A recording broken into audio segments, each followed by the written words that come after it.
Hello, everyone, and welcome back, as always, to Curse of Strahd, Twice Bitten, the show where 5 DMs take on D&D's top Gothic horror campaign.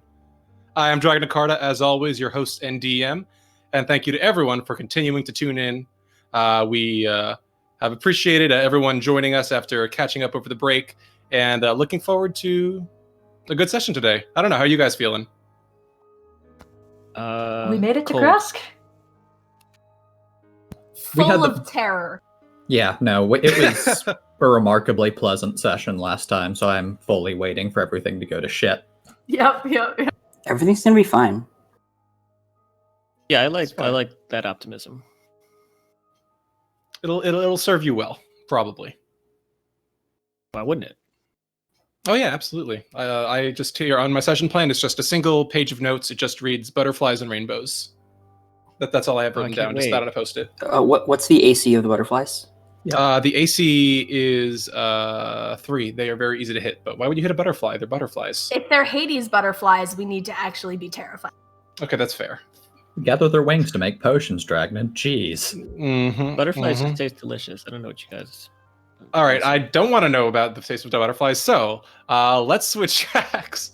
And as always, dive in, moving away from Jack's culinary tastes, and get started with Curse of Strahd, Twice Bitten.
And welcome back. So, last we left off on Curse of Strahd, Twice Bitten.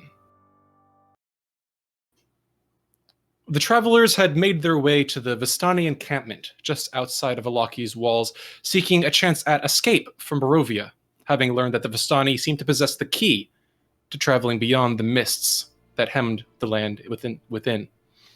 There they met Luvash and Aragal, Luvash offering to sell potions that could allow the companions to escape Barovia, and agreeing to convey the PCs beyond the land if they retrieved his daughter, Arabelle, a young girl who had gone missing. Together, the PCs made their way northward, following the Luna River and finding a lake to the north, Lake Zarevich. There, they rescued Arabelle, Luvash's daughter, and making their way southward along the Svalich Road once more, returned her to her father at the camp. Luvash was overjoyed, but unable to provide the potion that the companion sought. However, after a brief altercation with Metreon, Luvash agreed to dispatch a Vistani wagon to escort the companions to Kresk, but no more, not daring to provide additional aid on their behalf beyond what was bargained for. That evening, the travelers enjoyed a chance to be at peace for the first time in a long time. Erthrendir and Amity sharing a dance and dinner, Kiva bidding a farewell to her feelings for Irina and speaking frankly about their relationship, as Irina shared with Kiva her fears and concerns about the anxiety that Ismark faced trying to keep her safe. That evening, Metreon told Kiva his true name, and revealed secrets of his past that he hadn't dared share with any other. However, that night, peace could not last, for as they slept, Amity faced a new dream, a horrifying vision being buried alive and crawling from the earth, a mounting hunger within her before being bitten by an unseen assailant. Upon her awakening, she shared her own secrets of her past, trauma and tragedy in her family's history, and with Anthrondir, she shared the guilt she felt from the wake of her sister's death years before. As the gray light of the Barovian morning illuminated the Vistani camp, the companions gathered, setting off along the Svalich road with a Vistani escort toward Kresk to the west. There, at the gatehouse of Kresk, they were greeted by Kresk's burgomaster, Dmitry Kreskov, who greeted Irina and Ismark warmly but refused entry to the companions, at least until Lillison's subtle suggestion spell convinced him otherwise. Now, the PCs make their way through the gates of the village into the small settlement beyond. And so,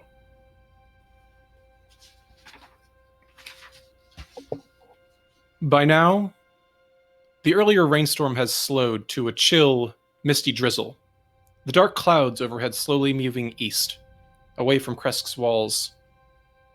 The mist-shrouded village beyond the wall you see is nothing more than a scattering of humble wooden cottages along dirt roads that stretch between stands of snow-dusted pine trees. So many trees, in fact, as to constitute a forest. To the northeast, gray cliffs rise sharply, and the road winding up to the Abbey is easy to see from this vantage. As the group of you passes through the gates, you hear a groaning as the guards above you push them closed once more. You can see, looking up at the walls and gatehouse from which you passed under, wooden ladders leading from the parapets to the ground. You can hear a grunt, and as you do, you see the broad-shouldered figure of Burgomaster Kreskov slowly making his way down, his breastplate clanking slightly, bits of snow dusting on the shoulders. You see a scabbard at his side clanking faintly against his knee. He makes his way to the bottom, brushing himself off, and gives a nod to one of the guards at the gates before turning to you.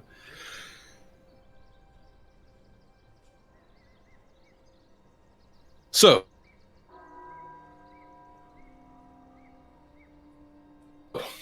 We welcome to appreciate Kresk. the hospitality that we're sure to find here. Of course, as I mentioned, it's my pleasure to host the family of our eastern neighbors.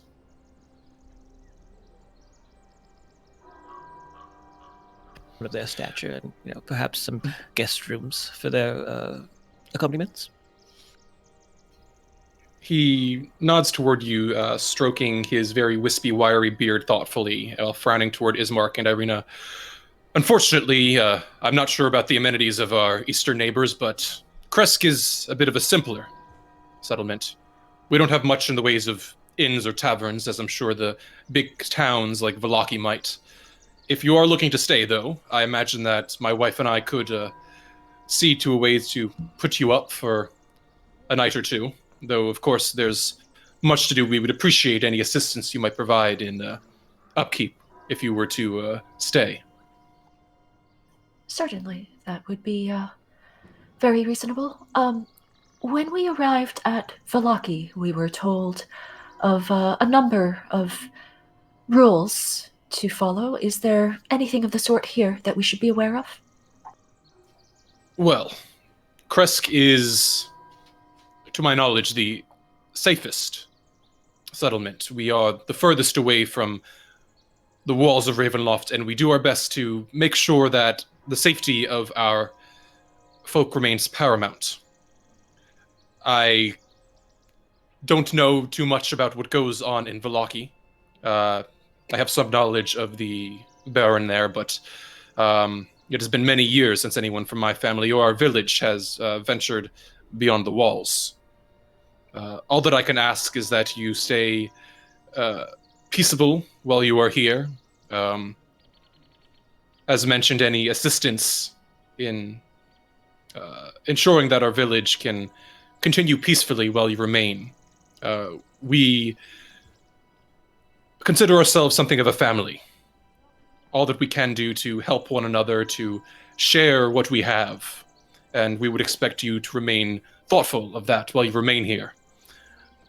beyond that, again, I don't know what complex sort of legal code Vallaki might have, but be good folk, and folk will be good to you.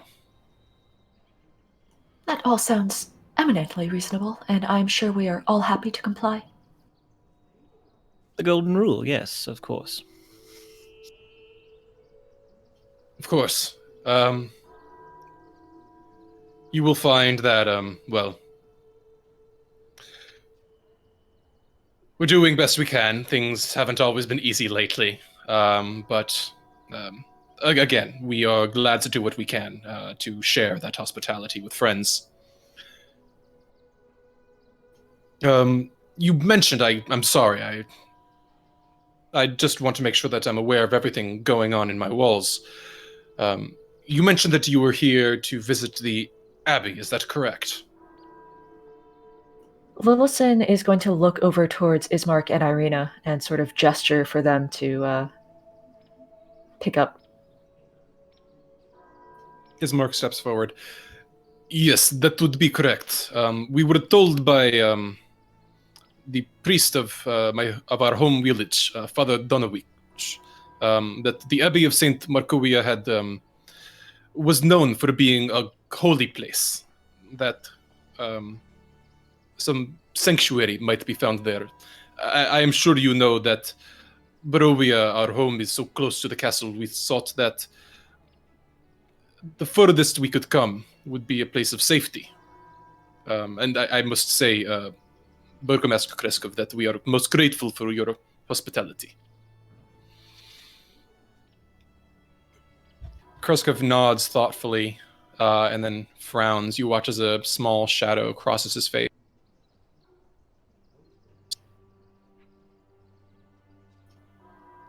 The Abbey. I have heard that in times past it was indeed a most holy place.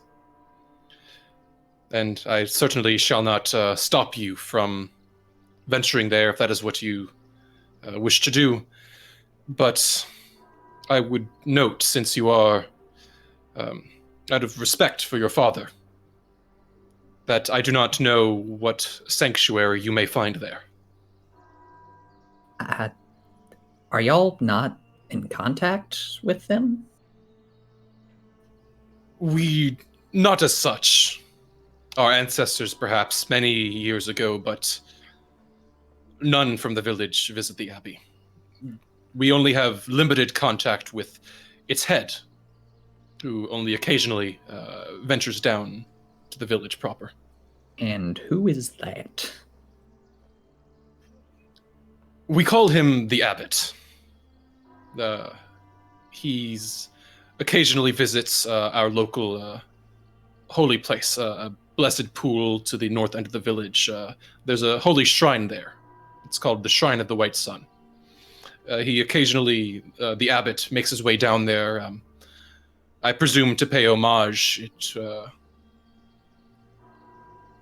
But he doesn't talk over much, and occasionally he does demand tribute from us in the form of wine. We've mostly been able to secure it, though we've had some difficulty receiving deliveries lately. Earthrendeer looks very guilty for a moment, but kind of elects not to mention anything else. All right. Well, to be clear, is that tribute in the sense of, like, a threat if things will not be delivered, or has he threatened violence upon you if that does not comply? In the time that I have known, he is only asked as a tithe. We have not denied it to him. But I don't know that we would dare. He is an interesting individual. What god is the Abbey for? Well, the Abbey was devoted to the Morning Lord. It's named for a priest of his, Saint Markovia, a place of holiness.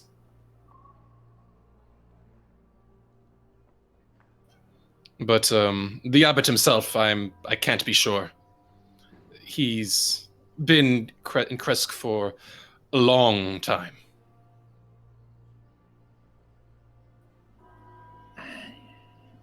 how long is long? As long as the vampire, or That I don't believe, but longer than I have been alive, longer than my father lived.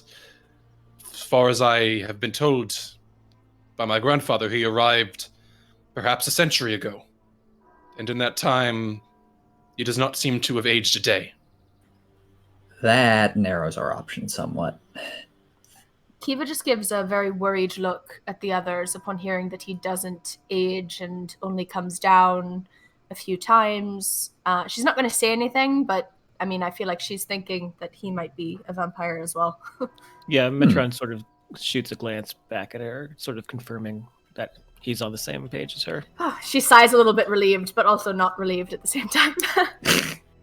As I said, I don't believe that he's harmed anyone, but the Abbey itself is discomforting. As I said, we tend to leave it alone. Understood. And thank you very much for telling us what you do know of it. It's after, well, Barovia's been a hard land. It's refreshing to meet someone who's willing to at least talk.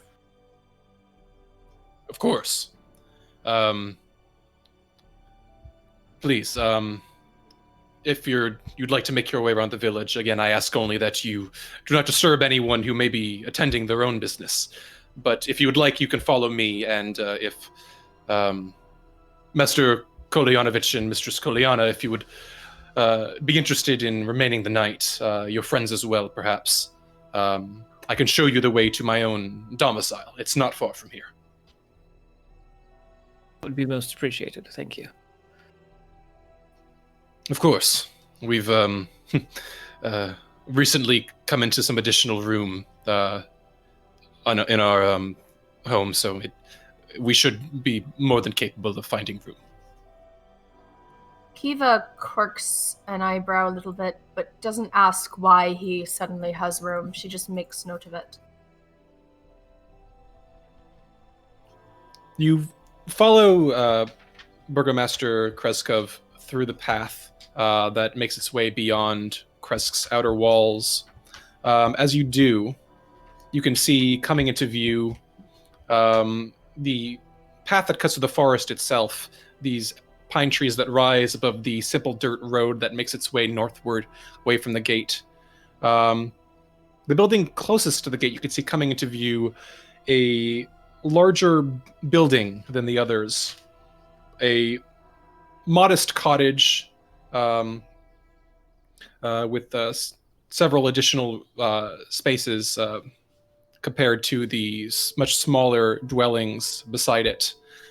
You can see that it has a simple single-story pine structure with a stone chimney atop it and a thatched roof with a faint whitish billow of smoke emanating from the chimney, a soft, comforting sight.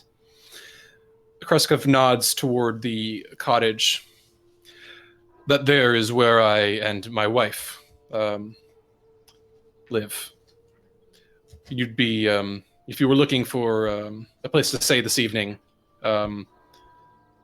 we would be more than glad, Anna and I, to have you.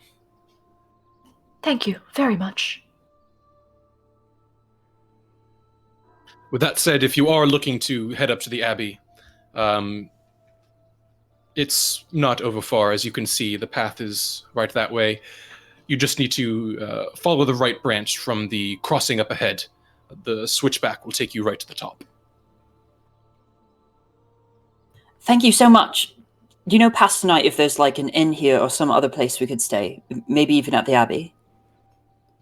The Abbey, if we'd have no inn here, I'm afraid. My home is likely the best that would be able to provide some sort of accommodations. You can stay at the Abbey if you choose, but I'm not sure that you would choose to do so. Erthrindir kind of quirks an eyebrow at this, but kind of nods. All right, well, we'll see, but we would greatly appreciate the hospitality if it turns out that way. Thank you so much. Of course. I do bid you well in your time here. please do let me know. As Baron, it is my obligation to care for the guests that I have offered my hospitality to, upon my honor and oath as a noble of Kresk. So please, if there's anything that I can do to accentuate our hospitality. You are You've been more than most kind. Of course, and, well, I'd best return home. Anna is waiting for me, but I wish you well in your business. Take care. Be well. He nods and makes his way toward the small dirt path leading toward the larger cottage, opens the door, and closes it behind him, leaving you alone on the path.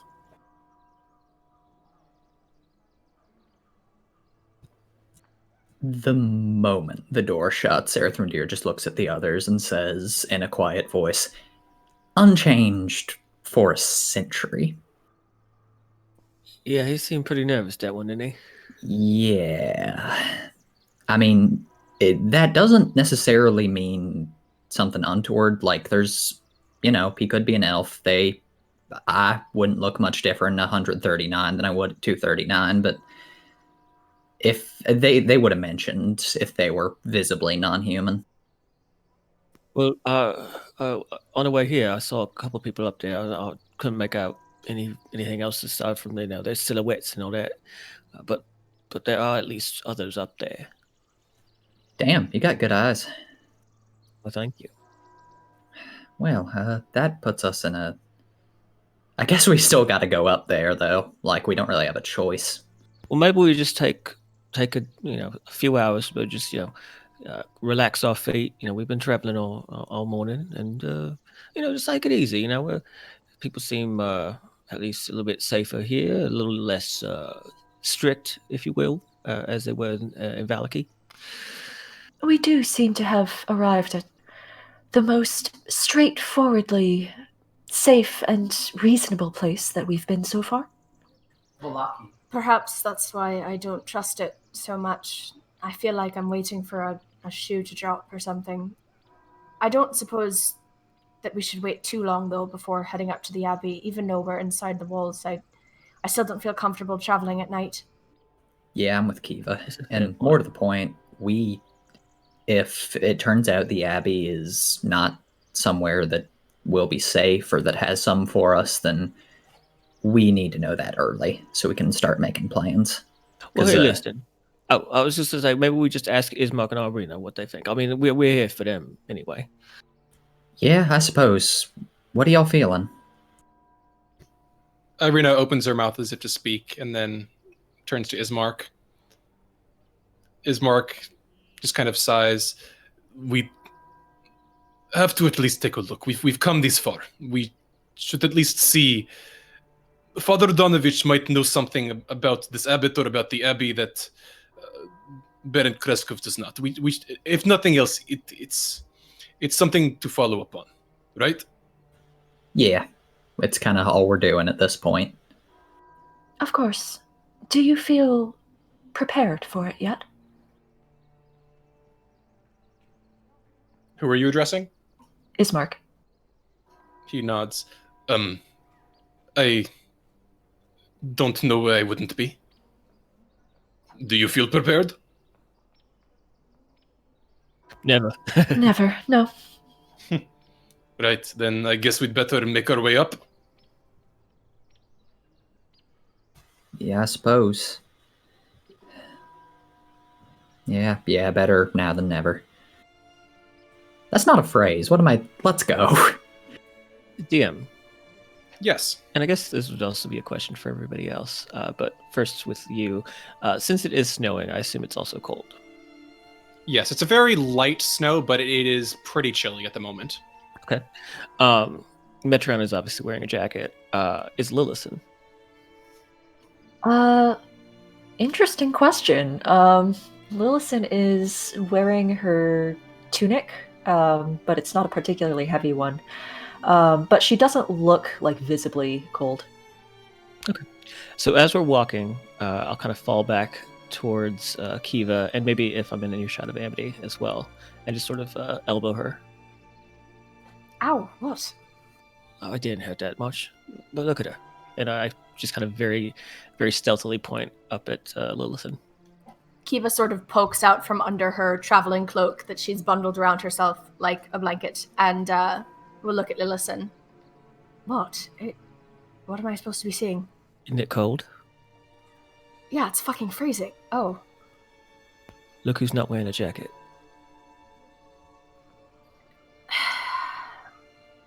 That's all I'm saying, undead, they like cold things. They don't have no body temperatures to speak of. At least as far as I've seen.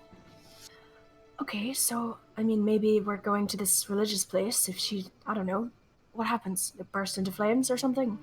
I don't know. I've just been reading things, and the book says, at least the one I was reading, says that the dead don't really feel or have heat, body heat like we do.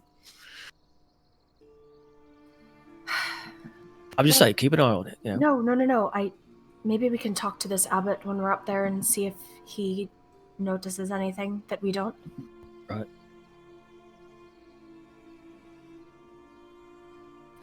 Kiva puts her hood back up, but is keeping more of an eye on Lilithan as they walk. Okay. You make your way upward, passing beyond the branch at the southern end of town, and making your way once more through the trees, the pines of Kresk rustling and whispering softly in the faint wind that sweeps through with the snow.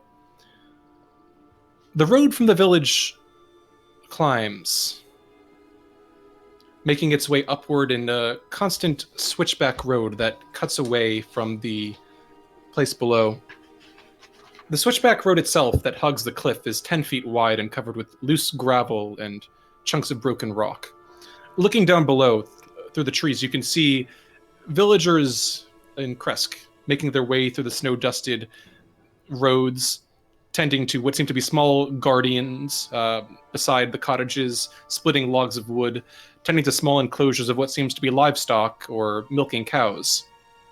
You can see small billows of smoke making their way out of the chimneys of the village, forming a calming and comforting sight, and small bits of and small plots behind several of the cottages that seem to be small, misty graveyards. Wait, graveyards plural? Yes, it seems that behind each of the cottages you see just a small, maybe a family plot.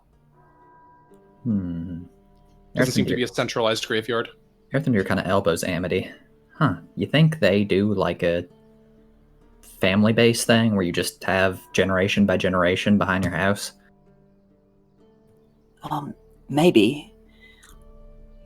Does the names on the gravestones echo that? You can't see the names from here. You can just faintly make out from this distance, and probably Kiva and Lilithan would have the best glance due to their passive perceptions. But looking down, you can just faintly see the details of what appear to be small plotted cemeteries. And you actually recall passing through the village, seeing just very faintly behind one or two of the cottages similar plots.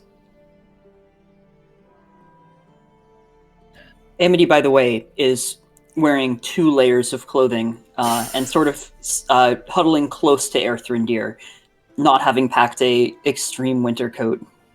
Earthendeer is shivering like as much as she is, but is still like trying to like pull his cloak over her to kind of give her that 3rd layer, but it is a futile effort. He's still grinning like a loon while doing this, but cold, very cold. As you pass forward, continuing to ascend the road, as you approach the first switchback point, which curves back in on itself to climb again, you look down at the north end of the village, and at the base of the wall, you can just faintly see a small pool at the north end that glints faintly, even under the gray skies of the mists above. You're reminded briefly of the blessed pool that the Baron mentioned. The switchback road curves away, and at this point, the mist begins to grow thick as the snow swirls faintly in the air, and you can just very faintly see the fine details of the village below. The ascent is slow and somewhat treacherous, and the air grows colder as one nears the top. But reach the top you do, eventually, as the road from the village climbs above the mist to the wide ledge on which the abbey is perched, a light dusting of snow covering the trees and rocky earth. Well, kids, we're here. You see the gravel road passes forward, making its way between two small stone outbuildings, either side of which stretches a 5-foot-high wall of jumbled stones held faintly together with mortar. You can see blocking the road itself are iron gates attached to the outbuildings by rusty hinges. You can see past the gates the stone abbey itself standing quiet. You can see just past the gate the two wings of the abbey, a northern and eastern gate joined by a 15-foot-high curtain wall, a belfry protruding from the rooftop of the closer northern wing, sporting a chimney billowing gray smoke.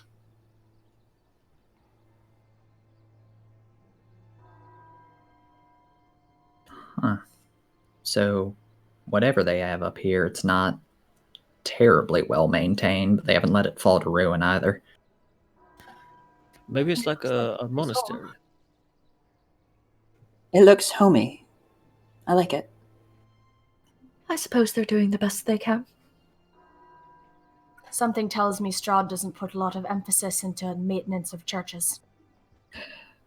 Yeah, I wouldn't be surprised. Amity is going to expend a bardic inspiration to roll on a table, as usual. Ooh. Oh wait, it's a D8. It's a D8.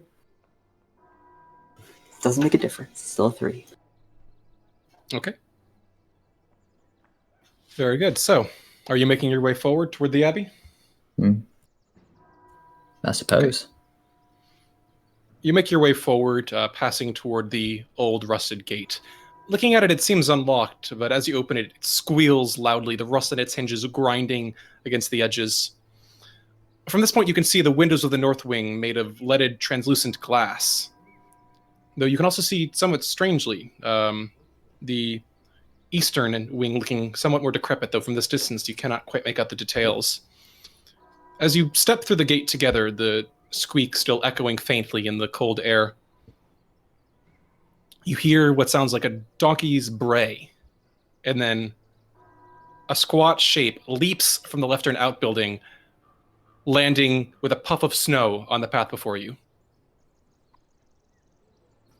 Kiva's reflexively draws her scimitar and sort of gets into a defensive pose. Yeah, Metreon sort of reaches under his jacket, ready to draw his crossbow. The figure you see before you is squatting, almost resembling a beardless dwarf. But then you see that there are patches of donkey flesh covering the face and body, a twisted assemblage of strange animal features. You see a wolf's ear, protruding wolf's snout, fangs that open, a tongue licking the side of the lips. You can see that the legs and feet are coiled, almost like looking like a leopard's or leonine limbs. A donkey's tail waving impatiently behind it. The creature's eyes fixate upon you. Visitors? Guess. Who's that? Who's there? Yeah. Hello? Hello? Hello? We are seeking audience with the abbot. You hear the sound of crunching coming through the powdered snow from behind you. Turning around, you see another figure, somewhat shorter and still squat like the other, wearing a gray cloak with black fur trim covering most of the face and body. But as the figure steps into the light out from the right outbuilding, you see the left side of the figure's face and body are covered with lizard scales, the right with tufts of gray wolf's fur. Between them, pale human skin. One of the eyes flashes with a feline slitted pupil, and the fingers that anxiously tremble in the sleeve of the cloak resemble a cat's paws with opposable thumbs. You're looking to find the abbot. What do you want with the abbot?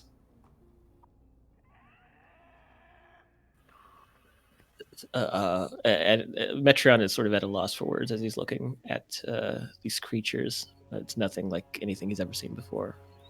Erthrindir pipes up, suddenly very polite. Oh, our deepest apologies. We didn't mean to come in accidentally. We simply want to meet the man. We've heard good things from folks we knew back in town, and, well, we have a number of things we'd like to discuss with him. We're from other parts, you see, and we don't know much about him, and we'd like the chance to learn. The one with the wolf's muzzle brays again like a donkey. Guests? Friendly trespassers? Trespassing friendly. More the first than the latter two, but yes. He looks toward the cloaked figure, almost expectantly, who nods. Fine. Follow us. We'll take you to the abbot. Otto, keep an eye on them. The first figure nods and brays again. He watches the leonine limbs coil and then spring forward about 10 feet before landing with a silent puff on the snow, turned around and watching you expectantly. Do I get any sort of inclining of this being maybe like a trap or... Make an insight check.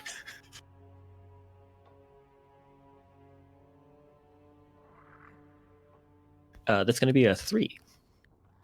It's difficult to read with such strange features on these creatures' faces. You don't sense any overt hostility, but you can't really be sure. It's difficult to read a half-scaled, half-furred face, let alone a wolf's muzzle for emotion. Fair point. Lilison, by the way, is hanging back and just like watching these things with not quite like hostility or like disgust, but her eyes are very wide.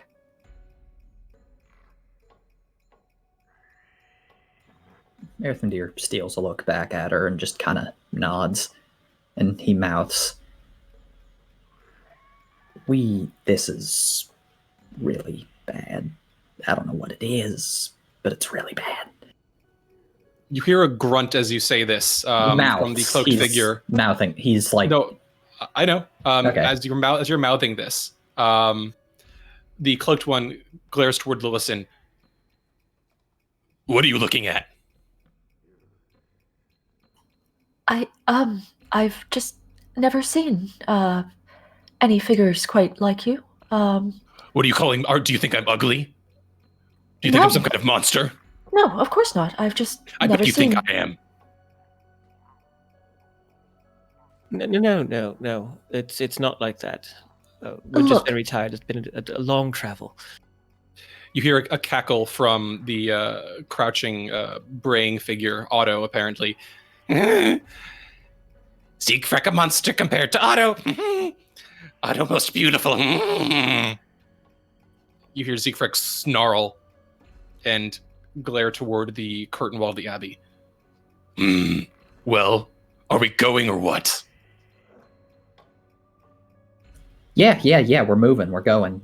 Our deepest apologies. We're not quite used to the cold, and let's go, folks.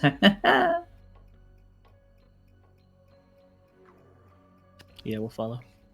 I'll follow. You do so, Otto making the way forward and Siegfried trailing behind, occasionally just shuffling and occasionally almost waddling very slightly through the powdered snow as they clutch their cloak tight around their body.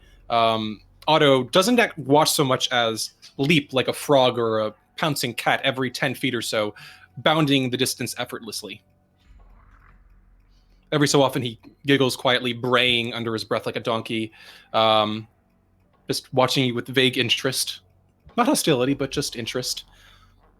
As you approach the entrance to the curtain wall, growing closer to the structure of the abbey itself, you can see that this 15-foot high curtain wall does join the abbey's two wings. Behind its battlements, two guards stand at attention, their features obscured by fog. As you pass by the edge of the north wing, you can just faintly see a rocky graveyard dotted with small pine trees, the leaded glass windows of the north wing glinting in the gray light. As you approach the center of the abbey itself and the battlements of this curtain wall, you can see Below these guards, set into the wall, a pair of 10-foot tall wooden doors reinforced with bands of steel. To the right of these doors, mounted on the wall, is a tarnished copper plaque. The path continues east away from the doors, passing a second wing of the abbey with shattered windows and cracked, peeling shutters. At the end of the path sits a small stone gatehouse and a snow-dusted garden. What does the plaque say? The plaque reads, the Abbey of Saint Markovia, under which reads the words, "May her light cure all illness."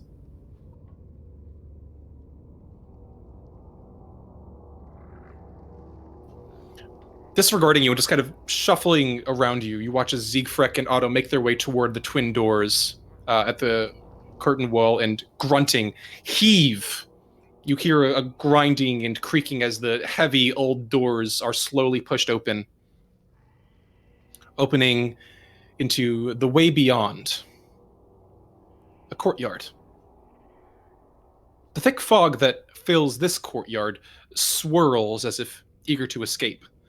The courtyard is surrounded by a 15-foot high curtain wall on which several guards with their backs to you. Or so it seemed at first. As you follow Otto and Siegfried into the courtyard, passing beyond the entry to the abbey and into the interior proper within its walls, it's clear now that these guards are merely scarecrows. Clever. Siegfried, you said it was? Siegfried. Siegfried, apologies. Metro. You're making fun of my name. No, I mispronounced. I do apologize. What do you know of this abbot? I mean, you've lived under his watch, presumably for a long time. He's the abbot. He's in charge of the abbey. We're his guards. He looks out. Wait. What? I thought you wanted to see him. We do, but we would like some, maybe your perspective on him before we take audience with him. Maybe there's things that customs, the sort of presentation that we should maybe adopt. He's the abbot. Don't be rude. Fair enough. Now, stay here. We'll go fetch him. Don't touch anyone. Metron kind of puts his hands up, sort of like gesturing. I'm not going to touch anyone. As you hear these words, you kind of glance around and take in the courtyard around you, the fog swirling faintly and receding. You can see wooden doors to the north and east lead to the abbey's two wings, it seems. And in the center of the courtyard, you can see a stone well fitted with an iron winch to which a rope and bucket are attached. Along the perimeter, tucked under the overhanging wall, you can see several stone sheds with padlocked wooden doors, as well as 3 shallow alcoves that contain wooden troughs. 2 wooden posts pounded into the rocky earth have iron rings bolted to them, and chained to one of them is a short humanoid with bat wings and spider mandibles. The quiet is shattered by horrible screams coming from the sheds. With a single nod to themselves, Siegfried glances to Otto, beckons, and begins shuffling toward the door to the northern wing, leaving you standing at the center of the courtyard. Lillison winces when the screams start, but she seems perfectly happy to stay right where she is. Amity backs away from the bat. Is that a vampire thing? Look, I'm starting to think this was not the best idea, guys. You're not the only one, but we gotta figure out what's going on. It's unpleasant, but they don't seem overtly hostile. We've just got to grit our teeth, meet the guy, and then if it doesn't work out, we leave. All right, now maybe you get in the middle of us or something. Stay close. Yeah, I think we just need to be ready to brawl when it comes time to it. Let's hope it doesn't come to that.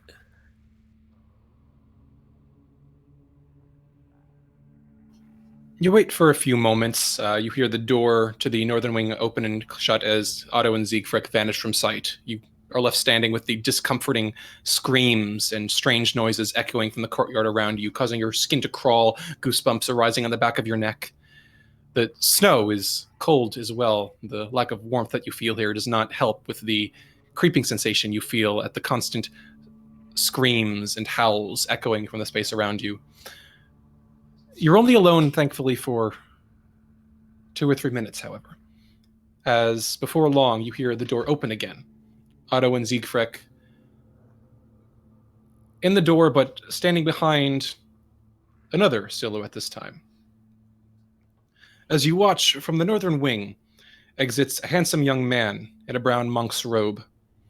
A painted wooden holy symbol that depicts the sun hangs from a chain around his neck. He moves with the grace of a saint as he steps into the courtyard, a quiet, serene expression on his face.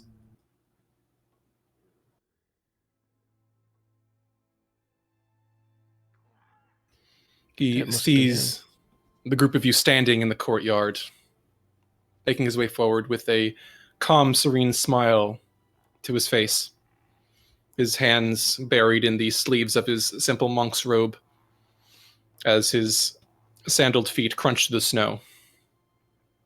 He stops a few feet away from you and bows faintly.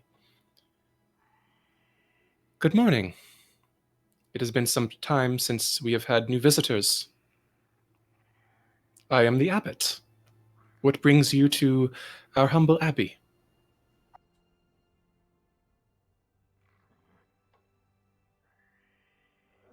Amity looks to Lillison.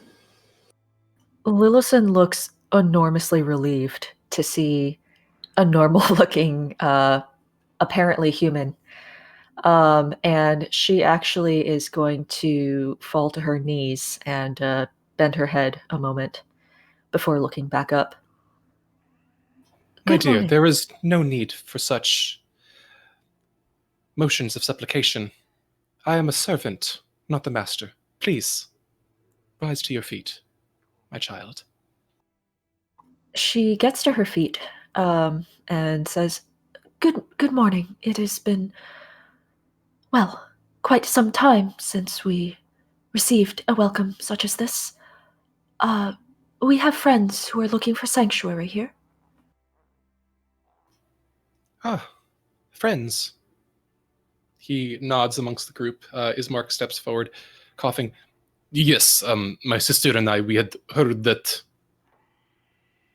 the abbey was still a holy place, safe from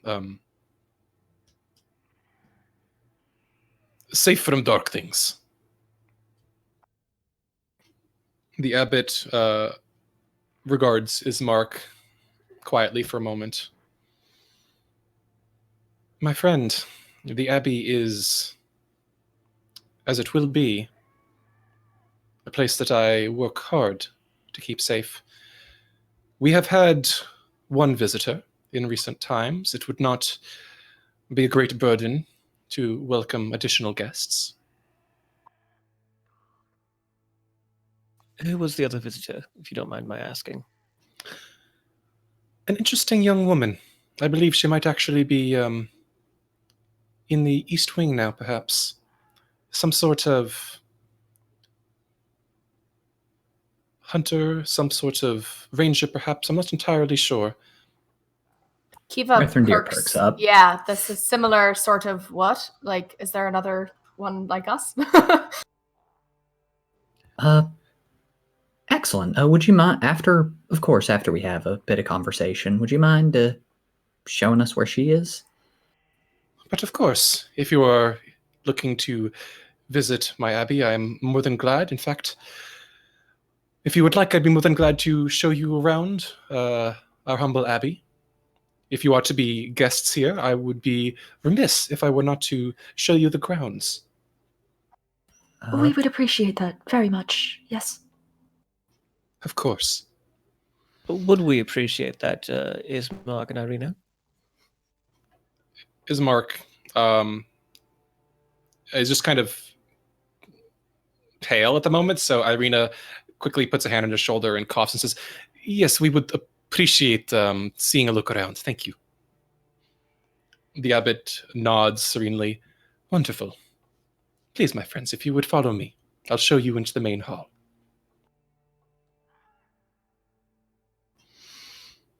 As he makes his way toward the north wing door, his sandals crunching through the snow, he says, So tell me, my friends, have you been in Barovia long?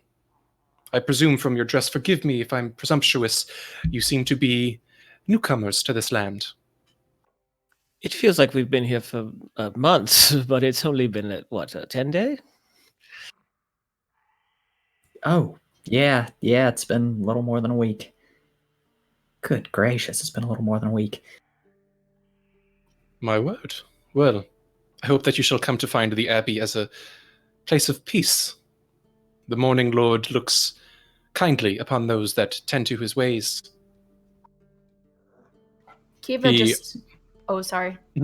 He opens the door, and you see him give a nod to Otto and Siegfried, who begin leaping and or waddling their way back toward the door of the courtyard. You watch as Siegfried spares you one last look before hauling to push open the gate to the exterior beyond.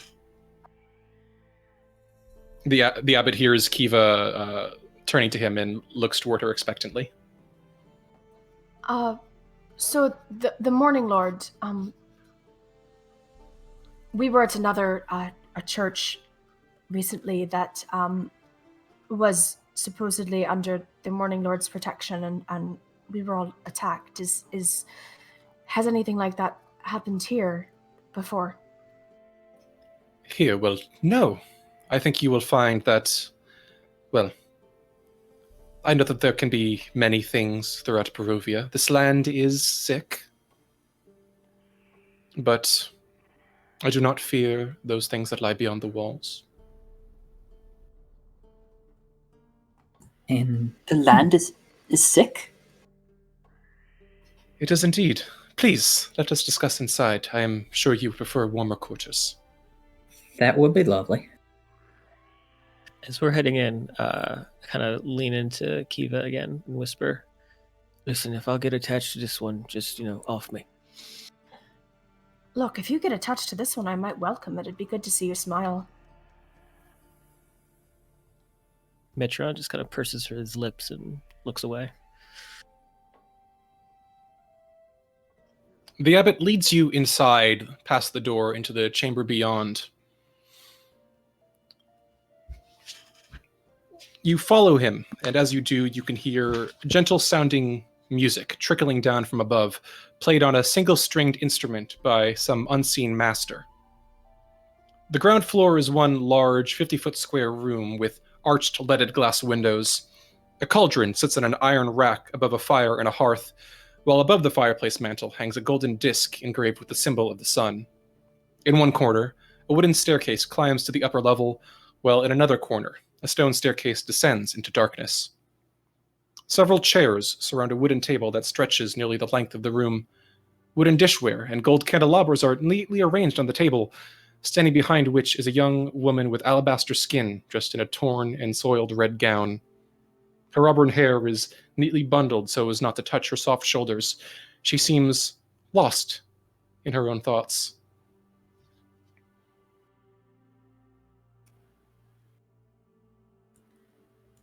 The abbot steps inside. Ah, yes, please.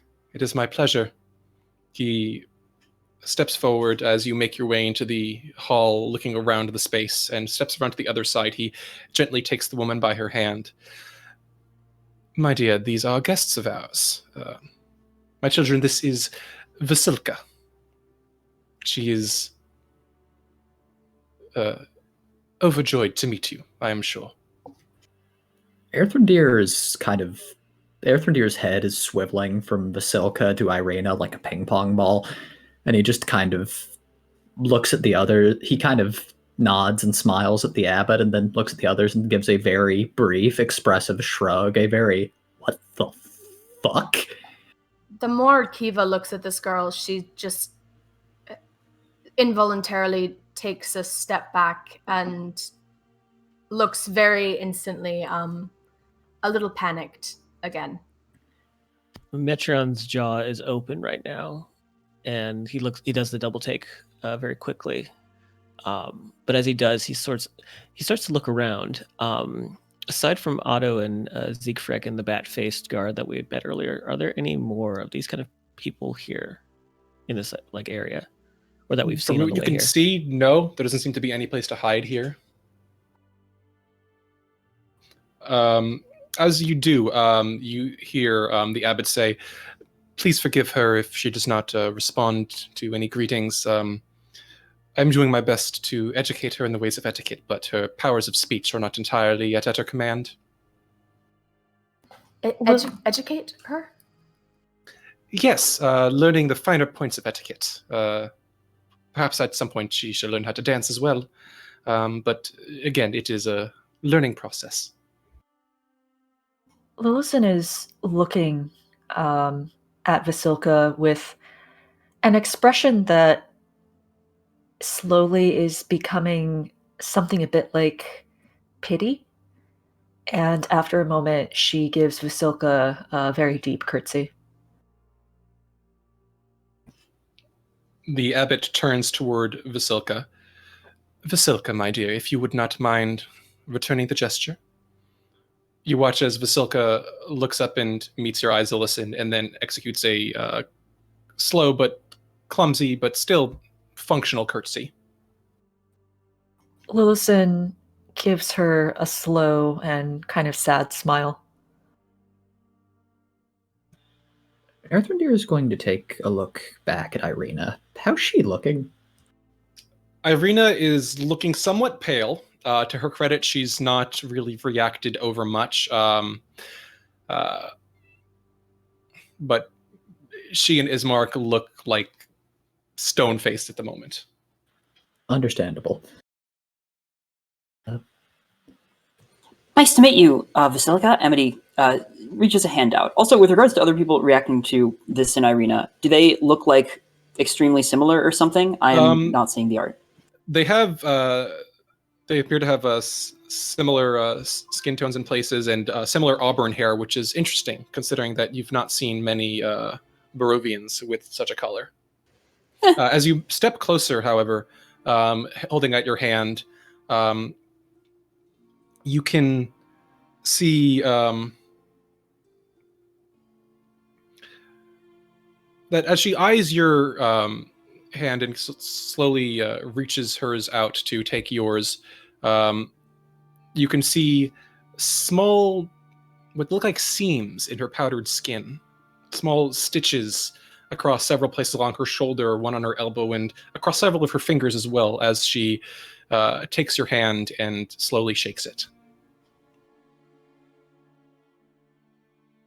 So, did you grow up here in Barovia, or even in the Abbey? Or are you new here as well? She blinks and turns to the abbot. The abbot smiles. "She is a child of mine, if you might put it that way. Oh, though we are in our own way children of the morning, Lord." Can she not speak for herself? Unfortunately not, I'm afraid. I have been working my best to develop her powers of speech, but the assembly process has many fine points, many places where it can be interrupted. Thus far, I've been making efforts at the physiological behavior, but verbal interaction, I am sure, will come with time. I'm sorry, Assembly? Assembly? Forgive me. Vasilka is of my own construction. She is beautiful, is she not? Kiva's now looks like she's going to be sick. Construction? Well, you are pretty, Vasilka. Amity smiles. But, what do you mean? I guess I don't really know what you mean by construction. Do you mean like some kind of Frankenstein thing? Well, I am sure that I'm not entirely certain what you're referring to, but Vasilka is an exquisite construction. She is, if you will forgive, well, I Allow me to start at the beginning. It goes back a bit of a ways before Vasilka was born, or created, as you might put it. I prefer birth myself, it seems more respectful. But I mentioned previously that this land is sick. Vasilka is its remedy. How? Well, you see, when I first came to this land, I saw the darkness, the shroud that hung over it. It was then that I learned of the curse that its lord suffers under, and the ways in which this curse spreads to the people and the very earth of the land. I don't think we're familiar. Would you mind elucidating us on that? Why, yes. You may have learned now the man who rules from Castle Ravenloft, Strahd von Zarevich. His malady is deep. It is toxic in many ways, but as a servant of the Morning Lord, I do consider myself a healer. And so I sought to take upon myself a means of diagnosing this wayward patient. But you see, that is where Vasilka enters the picture. For you see, illnesses are imbalances of the humors, places in which love or lust or fear or hate or slowness, any one of the things that make up a man's mind and heart are meant to be in balance, but when one of them is torn out, when the passion that drives a man is torn away from him so cruelly, it can lead to such a deep illness so as to pervade that one and all that they are connected to. But you see, I am a physician. Earthendeer interrupts him, and like y'all can see that like his fingernails are like digging into his palms, like nearly drawing blood. What? Forgive us. We're just poor, silly travelers who don't know very much compared to such a noble servant of the Morning Lord. But what was torn away from noble Mr. von Zarevich exactly? That Vasilka is remedying? What specifically? Well, I would correct one assumption there. He is a noble, but I do not deny that he has been tarnished. The corruption that has touched the land is sludged and sloughed from his heart. Noble he once may have been, but not to this day. But what has been torn from him is nothing less and nothing more than his heart's desire, his lost love. Kiva takes Metrion's hand, and he can feel that it's like trembling. And her shoulders are slowly starting to shake as well. Yeah, I am Metron, sure take care. that he has pursued many men and women and others in the centuries since his fall, as creatures of such physical flesh are wont to do, but his true love, the one that he lost so many years ago, that is the key, that is the pill, that is the remedy to end Baruvia's curse and bring salvation to von Zarevich and his lands. Vasilka is the embryonic state of what will be reborn into the love that Zarevich lost. She is, I confess, a work in progress. I have much to do, and I should hope to present her formally at some point, such that the land may receive its salvation, but I confess there is work yet for me to finish. Excuse me, do you happen to have a powder room or someplace I can just go to get some air? I am not as such. If you are looking to step outside, the courtroom is in that direction. Excellent, thank you. Kiva just... Or not the courtroom, the courtyard. Kiva just lets go of Metrion's hand and walks outside. Earthendeer, like, his voice is still polite, but it's like sickly now. Like the sort of polite you are for a relative you very much do not want to be around. So, Mr. Abbott, this whole thing is just fascinating. So, Vasilika, she's supposed to be a... Do you mean to imply that she's going to be a replica of the Lost Love, or is she Well, raised? Or I'm apologize. I just don't quite understand. oh, not at all. Those who lack the Morning Lord's guidance may be confused at the paths of the divine. I do not begrudge you this, my son. Vasilka is not the exact copy of the so-called devil's lost love, but I am in full confidence that with the guidance the Morning Lord has given me, I can forge and teach her into one that will fill that missing piece in his heart. Well, I wish you luck. How's the teaching been going? How far along is she? Well, reasonably well. She has thus far learned proper table etiquette, the proper use of utensils. We have been developing her courtesy, though of course we have some exercises to do to further develop her dexterity. Dexterity is very important. How's Of course. You been doing handwriting too? That's a very important aspect. Yes, we are doing our best. The fine motor control I have seen is somewhat dicey, but one does one's best. Can she We read? have worked out we've worked out some basic functions. She of course cannot properly enunciate, but we have been working on her letters. Oh, excellent. That's just great. Great. It is somewhat difficult. I understand that she lacks many of the capacities that those born in an organic manner may feel. We are, of course, working from an assembly of parts, but I am confident that once assembled, the exquisite whole will be far greater than its sum. How did you get these parts? Well, my guards are accomplished at retrieving things that I have need of. Metron looks over at Erthandir, and he has this sort of like paled, for him anyway, just kind of drained looking expression, and he turns back to the abbot. The abbot instantly spots this. Oh, my son, I assure you, whatever thoughts you might be conjuring, I assure you that no individual has been harmed in Vasilka's construction or birth. It's very good So- to know. They're already dead.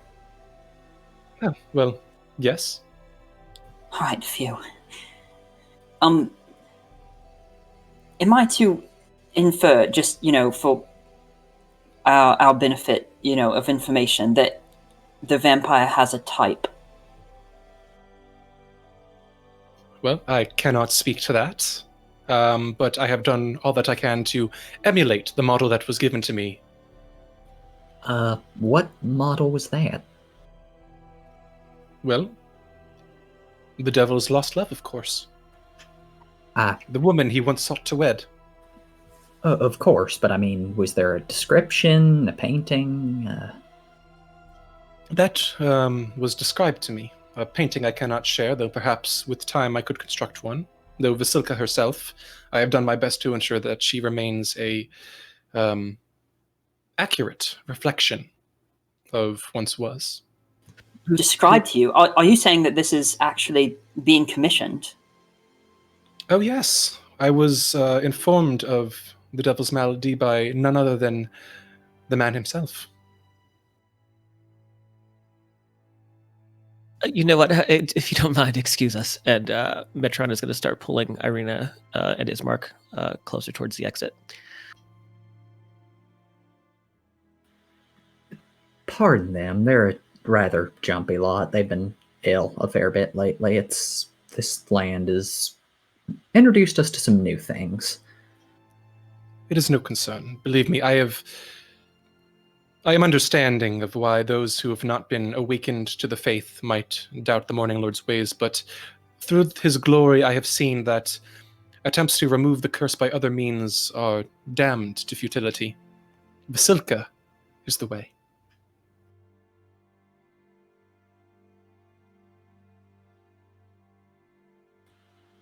As that's going on, Metron is bringing Irina and Ismark out to find Kiva, who is presumably They in the do not corridor. resist. Okay, thank you. Yeah, once they go outside, they would see Kiva like previously hunched over, and then she stands up and sort of wipes her mouth and kicks some snow over where she just threw up. And she'll look up and say, "I'm so sorry I left. Did I miss anything?" Oh yeah, you missed a big thing. So that Vasilka, she's a commission.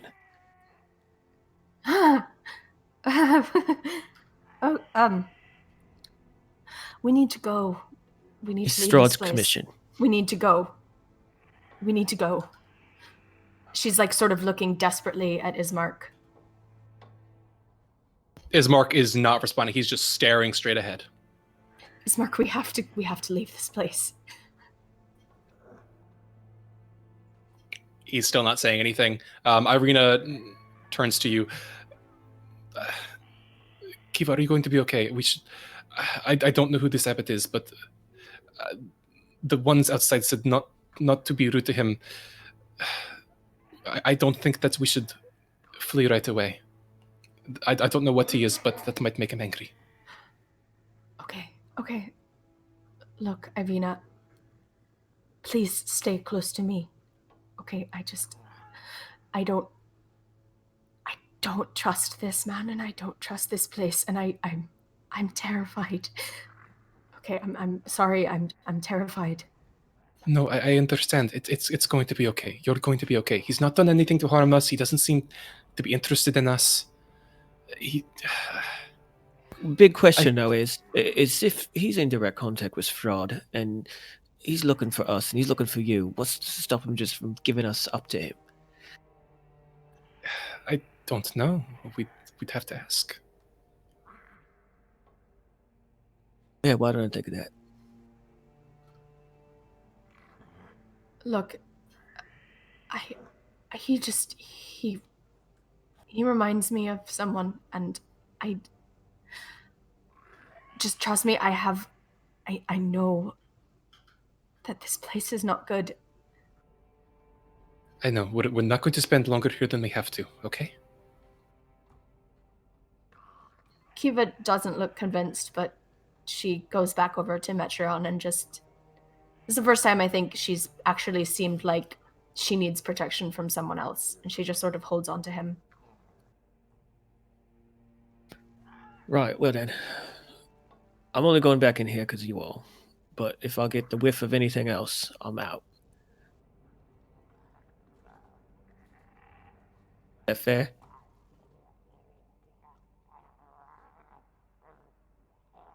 All right, Irina let's go. nods quietly and then follows you. Are you proceeding back inside?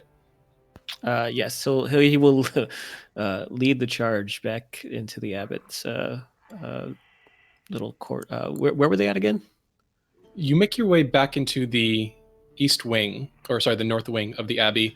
The abbot glancing up from what seems to have been light conversation with Erthrendir and Amity. Is there anything you would have liked to discuss with the abbot while they were gone, or do you presume it was just small talk? Yes, actually. Of course. So Yeah, while Kiva and the others are outside, you have around a minute or so if you'd like to continue speaking. While we're here, I mean, I'm sure you're going to say this on the tour, but is there anything or anyone that we should maybe stay away from? Oh, well, I do tend not to guide visitors to the hospital in the Eastern Wing. A bit of disquiet there. Otherwise, you would do well to ensure that should you visit the asylum on the Eastern Wing, that I am in your company. My guardian is ever watchful. Understood. But of course, so long as we remain you remain at my side. My children, I assure you, there is nothing to fear within the Abbey's walls. No, of course, There's of an course. asylum here. But of course, this is a place of healing. While this has been going on, Lillison has been sort of keeping back from everybody else, but continues to have her attention on Vasilka. And if Vasilka is paying attention to her, she will offer her a smile and then, will try to cast message to her. Vasilka does not seem to have been paying attention to you. She's just kind of staring in the last place where she was directed to look. Okay. She just has a very relaxed position at her sides, just kind of slightly downcast at the ground, not really making eye contact. You haven't really seen her fidget or anything. Okay. In that case, Lillison will just chill and be kind of not really looking at her, but sort of give off the impression that she is hanging out with her, sort of occupying the same space in a friendly but not pushy way. Okay. Vasilka doesn't seem to respond to you or acknowledge your presence, just remains there.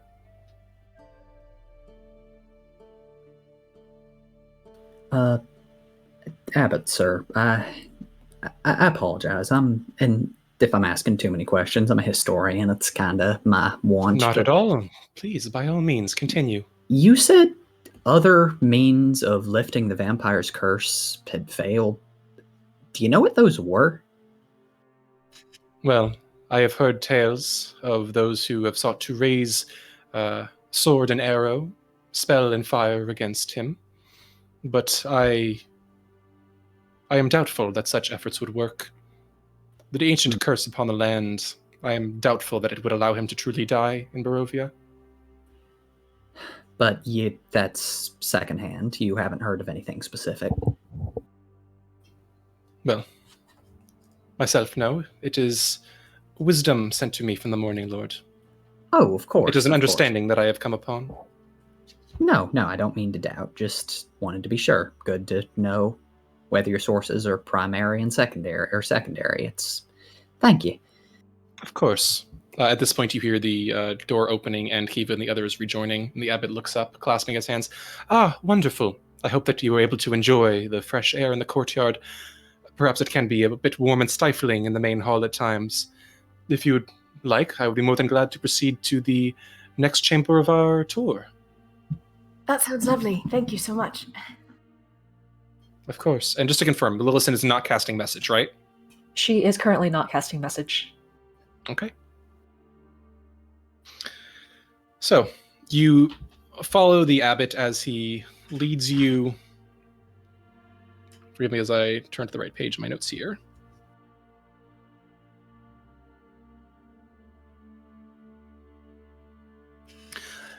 You follow the abbot as you make your way back once more toward the entrance where the 2 flights of stairs stand. He nods down to the left one. The wine cellar. Believe me, there's not much of interest down there. We shall be proceeding to the 2nd floor. And with that, he begins to climb the wooden steps to the upper flight. As he does, you can hear the sound of the music growing stronger, indicating that it seems to have been coming from the higher floor. Are you all following? Yep. Yeah. Okay. Keeping a distance, but following. You proceed upward the wooden stairs, climbing 20 feet to a loft with a pitched roof and a door in the center of the south wall. Unlit lanterns hang from the rafters, and a rope dangles from a bronze bell lodged in the belfry 30 feet overhead. The room is filled with the sound of beautiful music, a melody so enchanting that it adds a bit of much-needed warmth to the otherwise freezing room. A black shroud covers a humanoid shape lying on a wooden table. The music does nothing to stir it. A cot heaped with furs rests in the northeast corner, surrounded by empty wine bottles. An oil lamp burns atop a table nearby, silhouetting a squat creature that has 2 heads. It sits on the edge of the cot with a viol between its legs.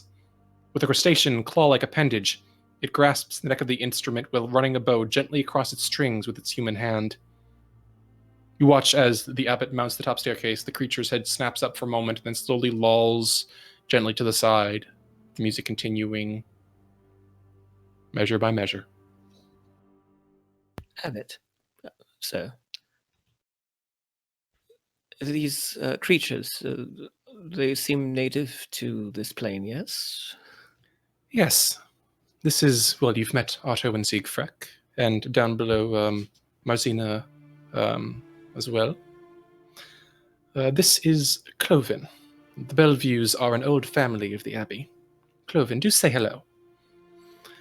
The creature sitting on the cot kind of looks up at you, and without halting the measure, just kind of swaying slightly, almost drunkenly. And as you look, you can see several empty wine bottles strewn about the floor around the cot. Metron does a little bit of a bow. Hi. You're not... I don't know you. The abbot nods. Not to worry, Cloven. These are potential guests of the Abbey. Cloven is my faithful martinet. The Belleviews, as I mentioned, have been with the Abbey for generations, since I first arrived. Well, we don't know each other, but perhaps someday we will. You're incredibly talented on that. And fine taste too as well. And he sort of gestures towards the empty wine bottles. Cloven just nods, swaying again slightly. Looking a bit closer, you can see that he appears, similarly squat and short to the others. You can see that his right head is fully formed, combining the features of a patchy-haired man, the one that's been speaking, with those of a goat, complete with stubby horns. The left head on the other shoulder you see is about half normal size, with a soft, cherubic face partly covered with crocodilian hide. Cloven, you can see a crab's pincer in his left hand and a bear's paw where his right foot should be, wearing an ill-fitting monk robe over the whole ensemble, with a hempen belt.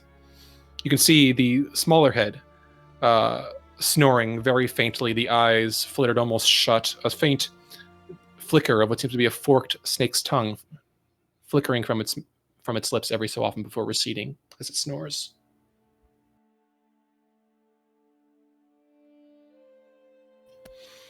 Abbot, you said this was he was a member of a family, yes? Belleviews? Yes, the Belleviews. Are the other ones that we met, the guards, are they related, or are they just part of the same ancestry? No, they are quite related. Otto Bellevue and Siegfried. The Belleviews are a close-knit family. You will hear, though perhaps not meet, they are quite private, several of their family members as we pass through the asylum. I'm sure you've already heard them in the courtyard. I'm sorry, asylum? Well, yes, I had mentioned it to your friend. As I mentioned, this is a place of healing.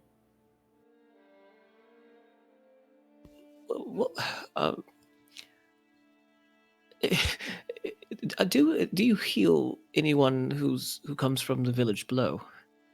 Well, I regret that none have ventured up to my abbey since, the Belleviews. They were the last to come seeking my healing touch. They came to me with certain ailments, and I did what I could to treat them. They have remained here ever since, under my watchful care. Metron looks like he's starting to get flustered and is blinking a lot, as if trying to bat away anger. I'm sorry. What sort of infirmaries require such treatments? And he sort of gestures down to Cloven. Oh, well, you must understand, the Belleviews that currently inhabit the Abbey are not the same as their ancestors. But their ancestors, when they came here, were quite ill. They were afflicted with leprosy, you see. Terrible disease. Fortunately, I have been gifted with the Morning Lord, a healing touch. I did what I could to cure their disease. Unfortunately, there were some complications, not from my healing, you understand, but the Belleviews they saw what I was capable of and sought additional improvements upon their forms and upon their family. It was difficult and a rather long and complex process, and I do regret certain aspects of their current forms. Unfortunately, many of the descendants today still suffer from strange forms of madness. That is the purpose of the asylum. But I do my best to care for them. I treat them as my children. Wait, so the animal bits that you added, or apologies if I don't understand, but you're saying that stuff ended up being hereditary? Yes, the touch of the divine is quite potent. Again, that was not part of my initial healing. It was something they requested, and it was new to me and quite strange. I had to perform additional research, make use of sources that I had not previously relied on, but I was able to come to a point where I had the capability to complete the surgeries and procedures they had requested. It is something I am not entirely proud of, but we all have regrets. I do what I can to look after the descendants. Yeah. You see a flicker of genuine fear go through Erthandir's eyes for a moment, and he takes a couple steps backward. Well, good work, then. That's impressive. Very, very impressive. Well, thank you. So they requested things like eagle eyes and wolf's nose, and then with the descendants, this happened? Well, no. You see, the descendants bear much the same modifications as their ancestors, though in different permutations, of course. Generations of reproduction will do that. But the originals themselves wished certain features, implantations of animals, so similar to ones you recommended or advised. Others requested limbs or modifications to torsos. In the generation since, it has mixed together into a bit of a patchwork, yes, a bit of a motley arrangement. None of the original modifications are quite retain the integrity they once had. Quite dispersed as they are now among the lower generations of today. And you've kept them contained here? Well, those that I must, to contain the madness that remains with them now. It is necessary. It is not something I take joy in, but I do what I must to keep my children safe. So, those that you didn't contain, they partnered with others who were maybe down in the village? Well, no, the Belleviews have remained here. All but one. So all of these creatures are from the same family then? Yes, they are indeed. They've partnered with each other? They are very close. Oh. If I may, is there some magical or genetic or some distinction between the forms of the first generation and those of later generations? That is, if you were to be presented with an individual of this sort, would you be able to tell whether these augmentations were first generation or not? My word. I know that we had a historian, but 2 scholars. You are a fortunate group of companions. I should be able to do so, yes. The originals, as I mentioned, there was more integrity, fewer mixings of those traits that I had bestowed. Over time and generations, they have been dispersed and intertwined in strange ways, ways that I did not entirely predict at the time. But such is the nature of things, magic can be unpredictable. You would be able to tell this even if it were not your own handiwork? Well, I would be quite surprised to see another. Near as I know, there is only one other that retains the knowledge that I use to transform the Belleviews. And who is this other? Well, it was, at the time, he came to me by a different name. He called himself Vasily von Holtz. And what is his other name? Well, I came to learn at a later point that he was in truth, well, someone you may be familiar with. It was at this point that I and Strahd von Zarevich had further conversations. Why go to the trouble of having an alias if you ruled the country? I cannot say. It is strange, perhaps, but I am not one to question the foibles of those who have experienced mortal lives. Mortal he may not be any longer, but he is young. He is still tied to the foibles of flesh. I take it he did not wish to alarm people at first. Perhaps not.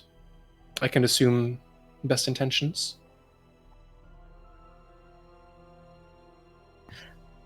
As they're talking, Metreon looks visibly angry and kind of pushes himself back towards the back of the party. And as he does, I'd say Amity would probably hear him whisper to himself, he's running a fucking breeding farm.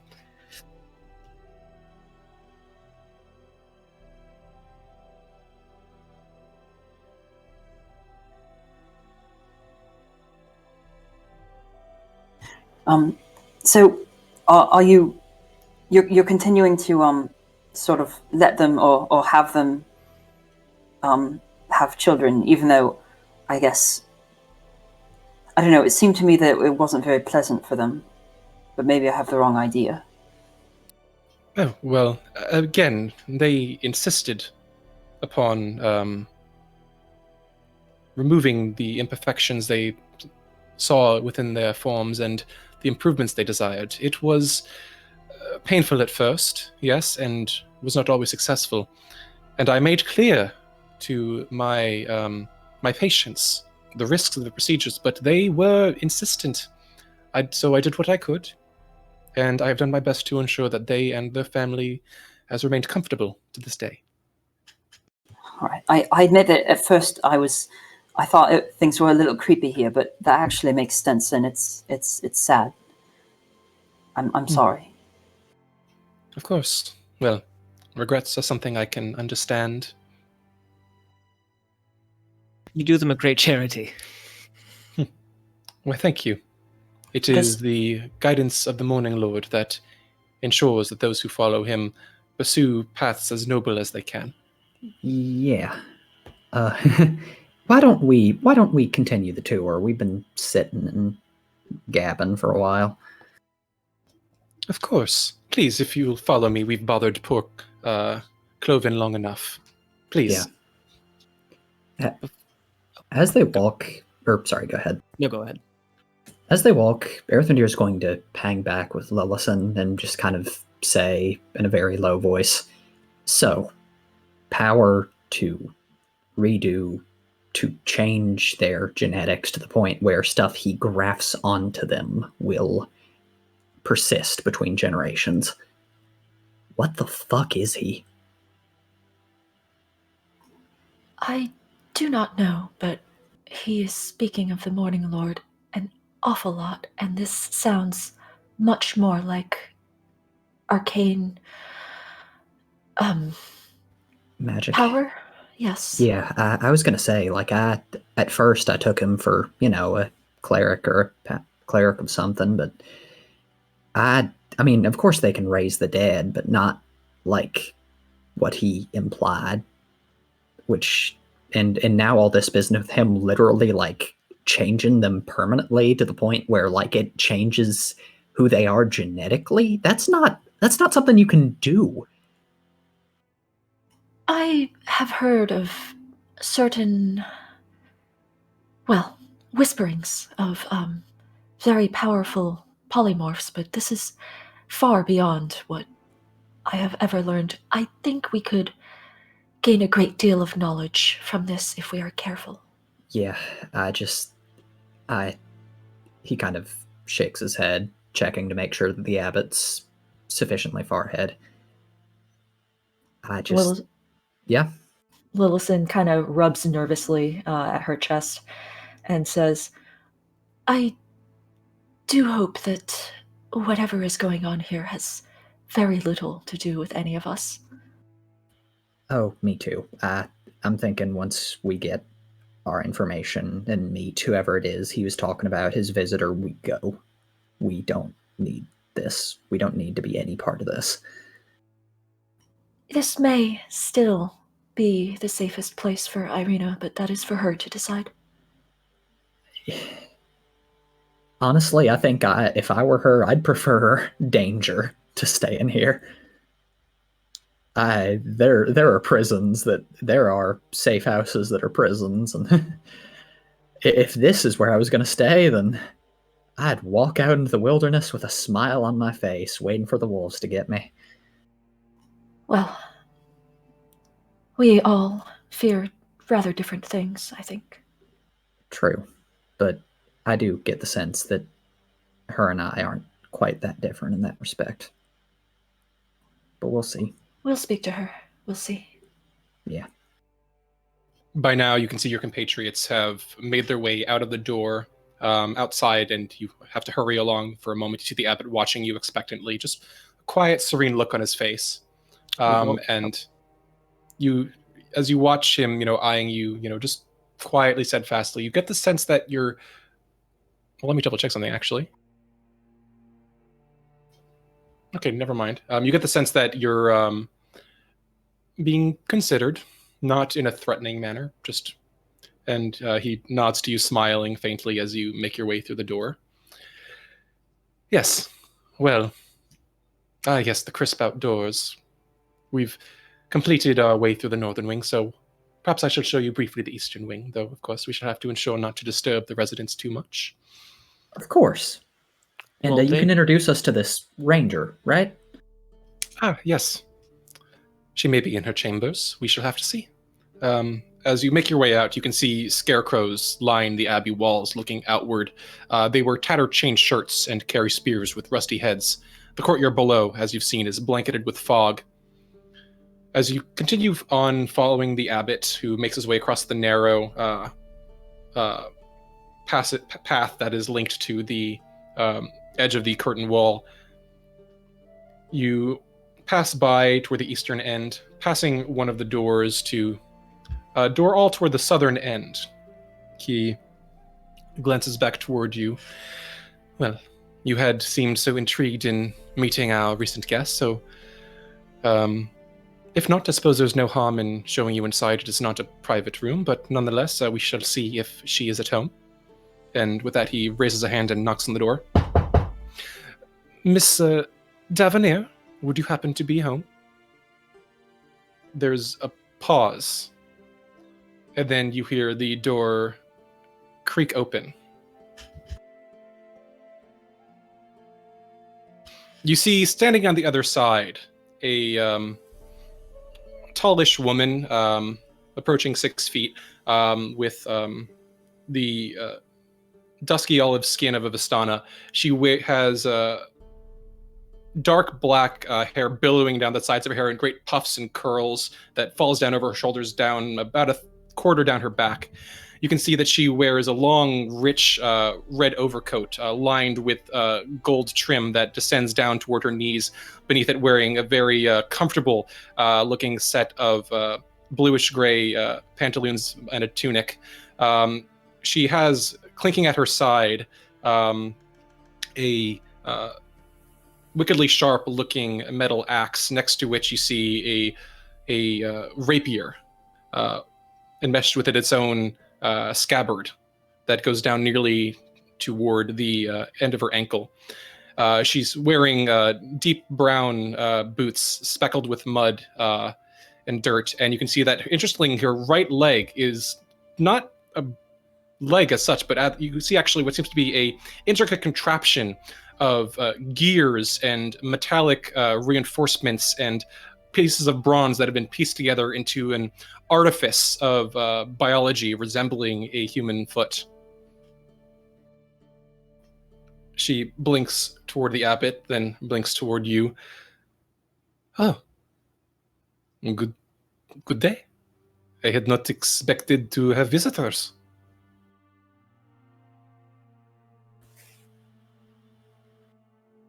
Kiva just Hello. raises an eyebrow and her mouth sort of falls open a little bit, and then she closes it and offers a hand to this new woman.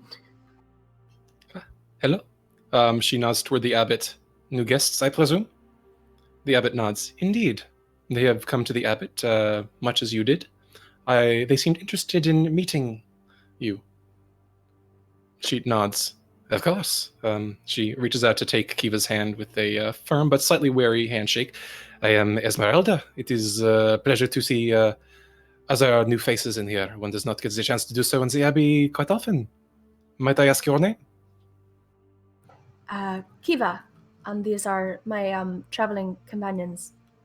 She hesitates and feels her weariness, so drops the hand a little awkwardly and steps back and dusts herself off a little bit. Of course, well met. If I might ask, what has brought you to the Abbey? I confess I thought that I was the only one interested in this place. We were directed here. Apologies. And Metron extends his hand to take hers. Directed here. Intriguing. The townsfolk below do not seem overly enthused from what I have heard, though I confess I have not socialized much at the base of the mountain. And your name might be? Metron, my dear. And being as smooth as possible, he does kiss the top of her hand and gives her hand back to her. Well, flattering. Interesting. Forgive me, I'm curious, and there's not many to speak to here. You said that you were directed here for any particular end? Safety. Ah, yes, safety. It can be difficult land out there. I myself am quite familiar with the monsters that roam beyond the walls of Kresk. Barovia can be quite deadly to those who are not familiar with it. And I take it by your, everything that you're familiar. Oh, yes. Forgive me, I do not mean to brag. I am a bit of a professional. What? I do what I can. A Yes. professional in what, exactly? And apologies, Earthendiri Ariel, it's a pleasure. A pleasure as well, Esmeralda Davenir. If there are monsters, I hunt them. It's this land has quite a many more. It is quite interesting, but Wait, you're a monster hunter by trade? well, folks do tend to have that sort of reaction, but yes, that is correct. I I've was not under the encountered- impression those existed.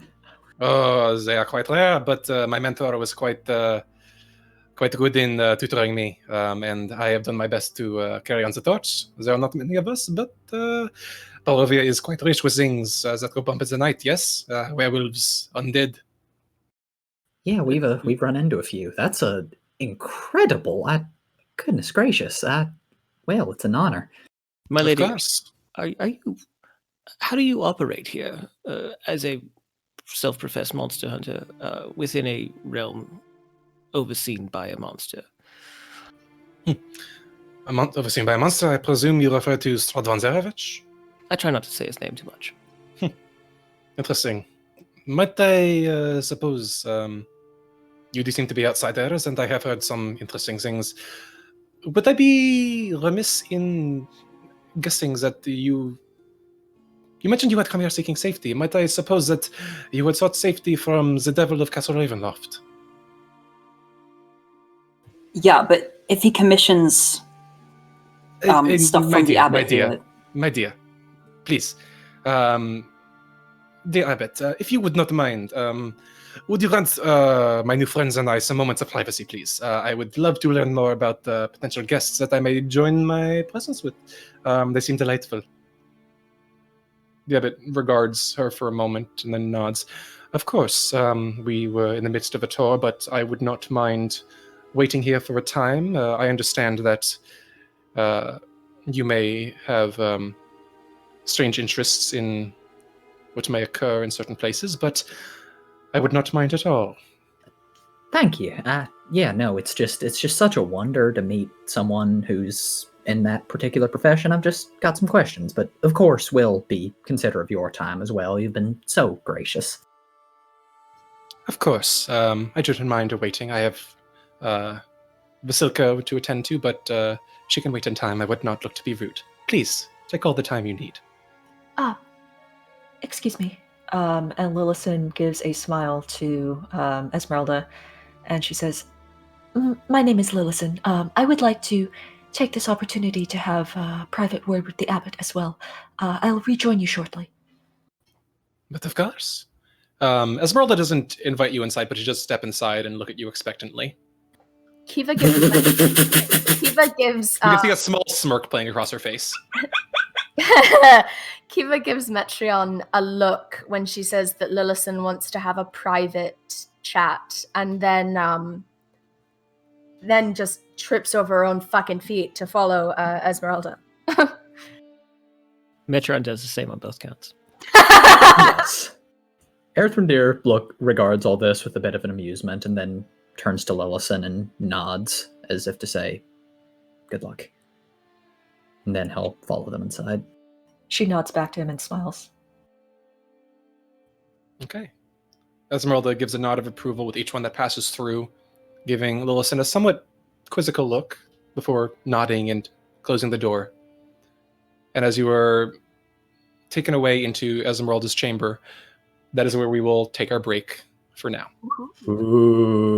Ooh. Cool. This abbot seems like a straightforward, nice man. I mean, Stand-up guy. honestly, it's nice Totally. to meet a powerful wizard here. Yeah, I he's probably our fated ally. yeah, of course. I Yeah, mean, I he's didn't know totally there was right. somebody who knew true polymorph from the module, but good for him. How could he be a wizard? He's not wearing a robe and wizard hat. He's wearing a robe. Yeah, I mean, sure, but it's His not. It's hat not. could be Wizards are like flamboyant with their robes. They didn't go to wizard college for nothing. They want you to know that they're wizards. I mean, look at his hat. It might not be a traditional wizard hat, but I mean, but like the, the wiz- spirit. the hat is not canon. The hat's not canon. The hat should be canon. And the hat is canon for all of us. It's canon. Well, if it's not canon, what hat is he wearing? Dragon? He is not wearing a hat. He is just a handsome, like late 20s, early 30s young man with just kind of like sandy brown hair. Well, the book doesn't say he's not wearing a hat. So I suppose. I assume every NPC is wearing a hat unless all of specified otherwise. All have hats. I think he was got a really Beautiful. nice, like. But yeah, let's go. All right, we will pick this back up as always after a 15-minute break. Until then, we have a few other messages from our community, including for this week a fireside chat with Last Hit Point Hero, who will be discussing player consent and the D&C social contract and the importance of those in Curse of Strahd. So we will see you back here soon.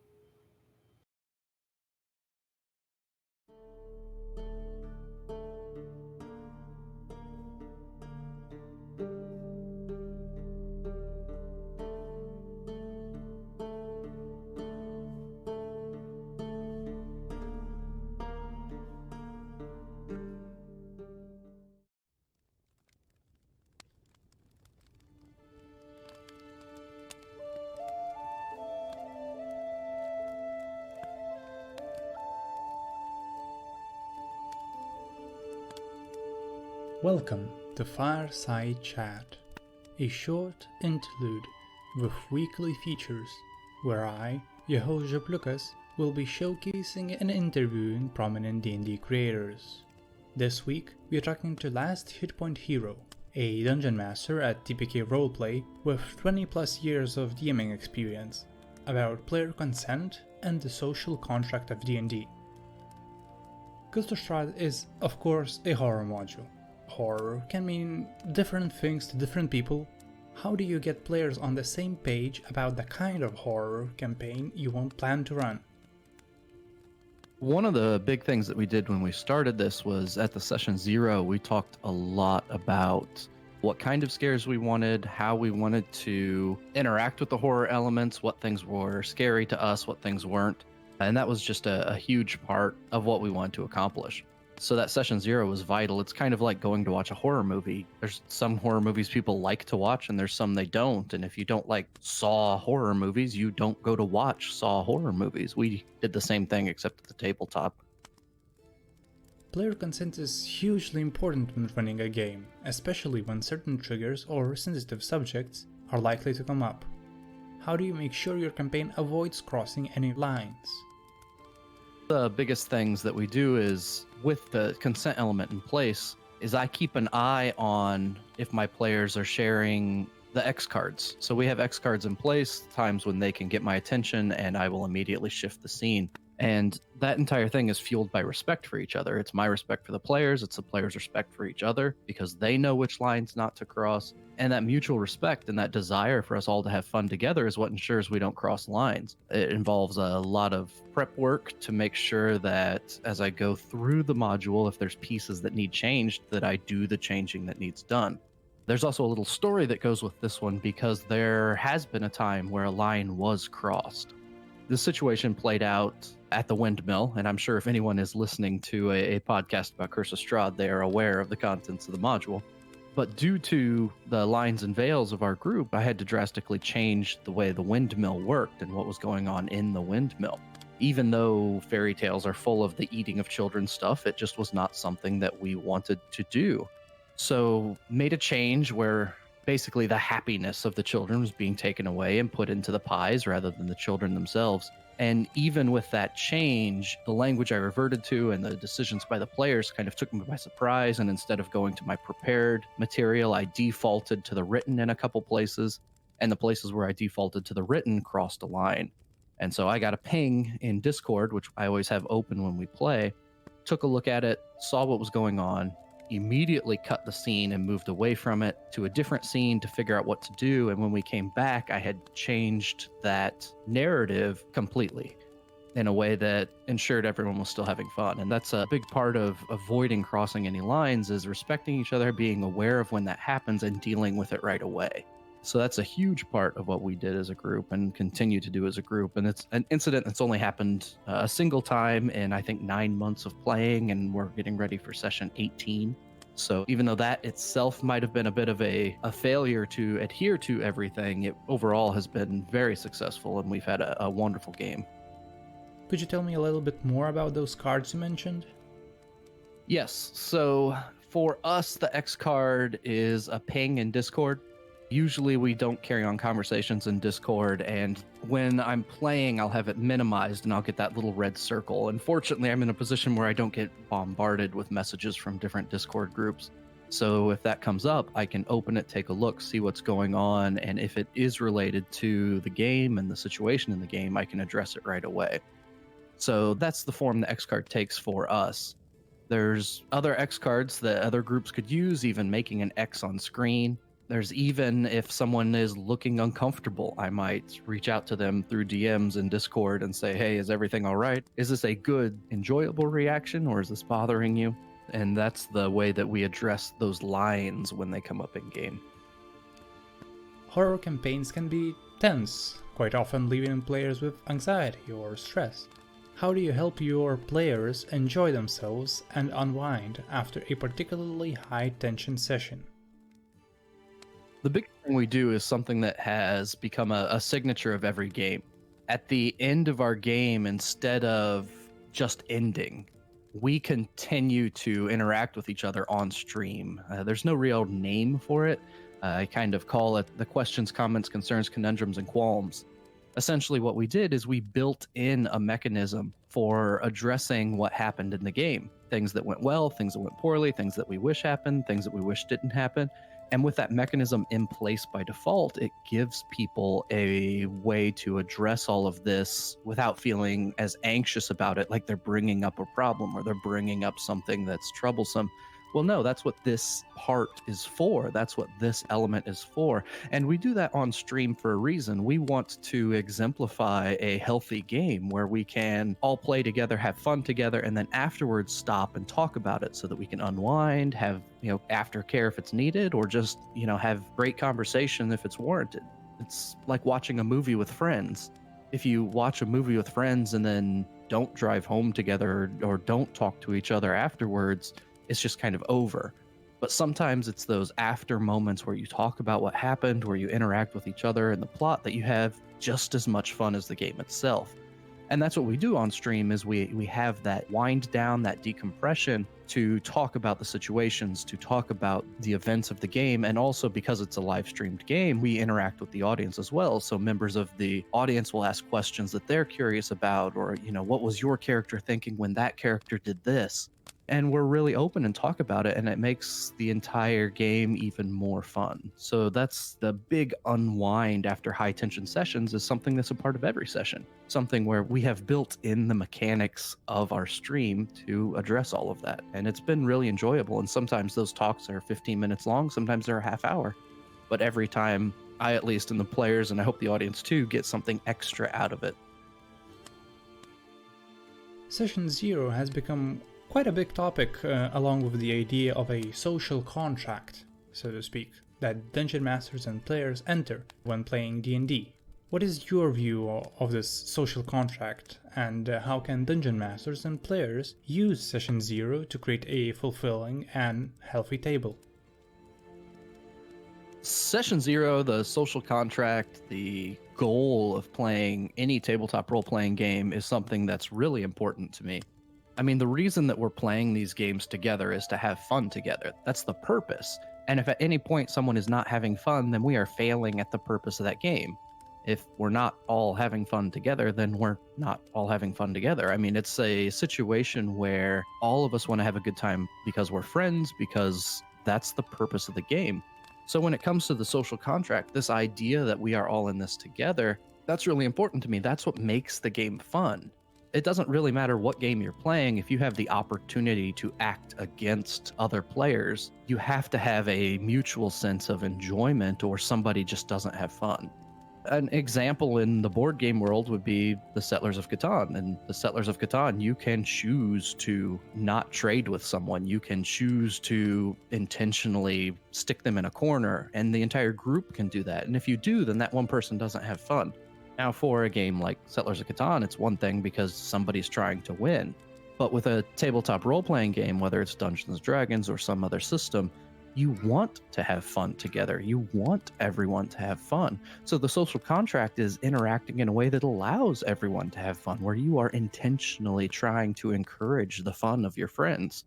And that's a huge part of why these games are so enjoyable to me. And a big part of tabletop role-playing games is that's how we can learn from each other. That's where we can have this safe interaction with friends, where we're not only having fun, but we're going beyond just rolling dice and role-playing and interacting and sometimes dealing with real stuff in a fantasy world.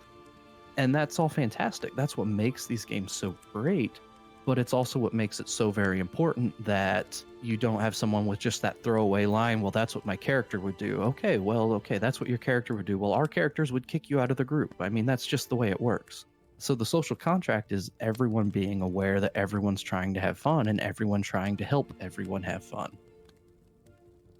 Where can people find you? We stream on TPK Roleplay on Twitch. Everything is also recorded and put onto playlists for YouTube. So we have games every night over at TPK Roleplay. We have a number of the modules going on. We have a number of smaller systems that we play. It's a fantastic place. It's a place where we migrated after a few sessions because of how, they as a channel take care of players and they as a channel help out. It's been wonderful. We've enjoyed it greatly, and we're looking forward to a long time being on TPK Roleplay. I also run a Rime of the Frost Maiden game on the same channel. So it's interesting because it's a different kind of horror, but the same rules apply. All these things that we just talked about have been a part of our Rime of the Frost Maiden game too. That conversation, those elements, what we avoid, the after talks afterwards, the desire for each of us to have fun together, all of that's key.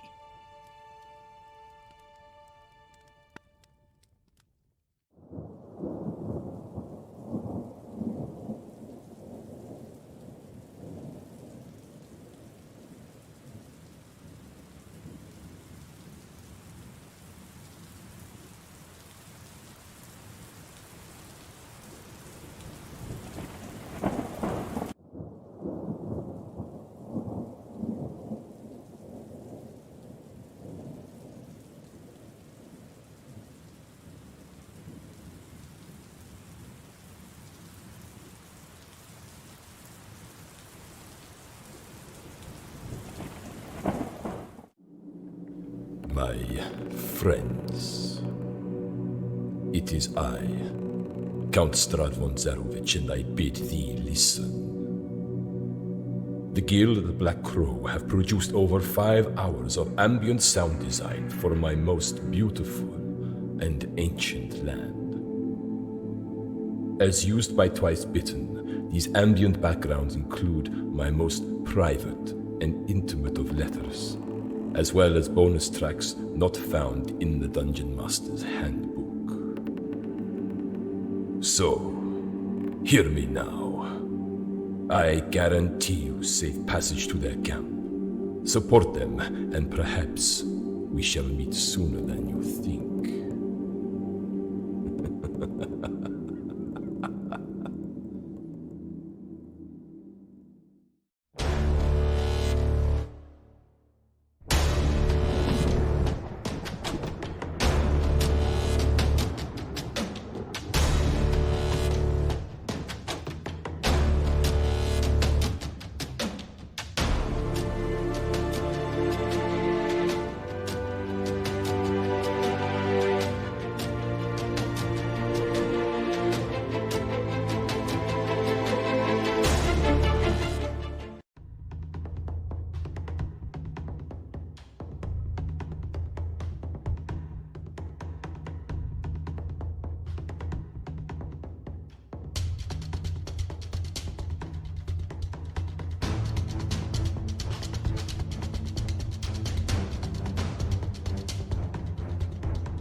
Welcome back, everyone, to Curse of Strahd, Twice Bitten. Before we get started, as always, some quick announcements. As always, thank you to our continuing virtual tabletop sponsor, Foundry VTT. Otherwise, Twy, how do you want to do a Twitch real quick? Yeah, for sure. So we still have some relatively new emotes, folks. We have the man himself, Strahd von Zarovich.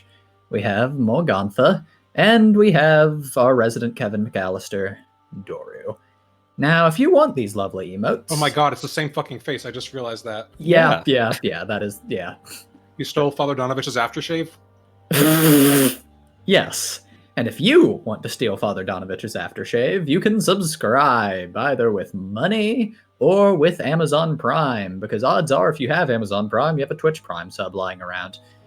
And all the money we get from subscriptions goes towards making this show as good an experience as we can. So thank you so much for everyone who's subscribed. And Serena. Hi guys, if you like what you are hearing and seeing, remember to join the discussion on our very own subreddit, reddit.com/r/twicebittendnd, and to subscribe to our YouTube channel, youtube.com/c/rcurseofstrahd, for all of our past sessions, fireside chats, video essays, and highlights from the stream. And as always, you can can submit any fan art and After Dark questions you might have to twicebittencos@gmail.com. Beautiful. Thank you, Serena and Twy. And thank you to everyone who's watching or listening for sticking around. And let's dive right back in.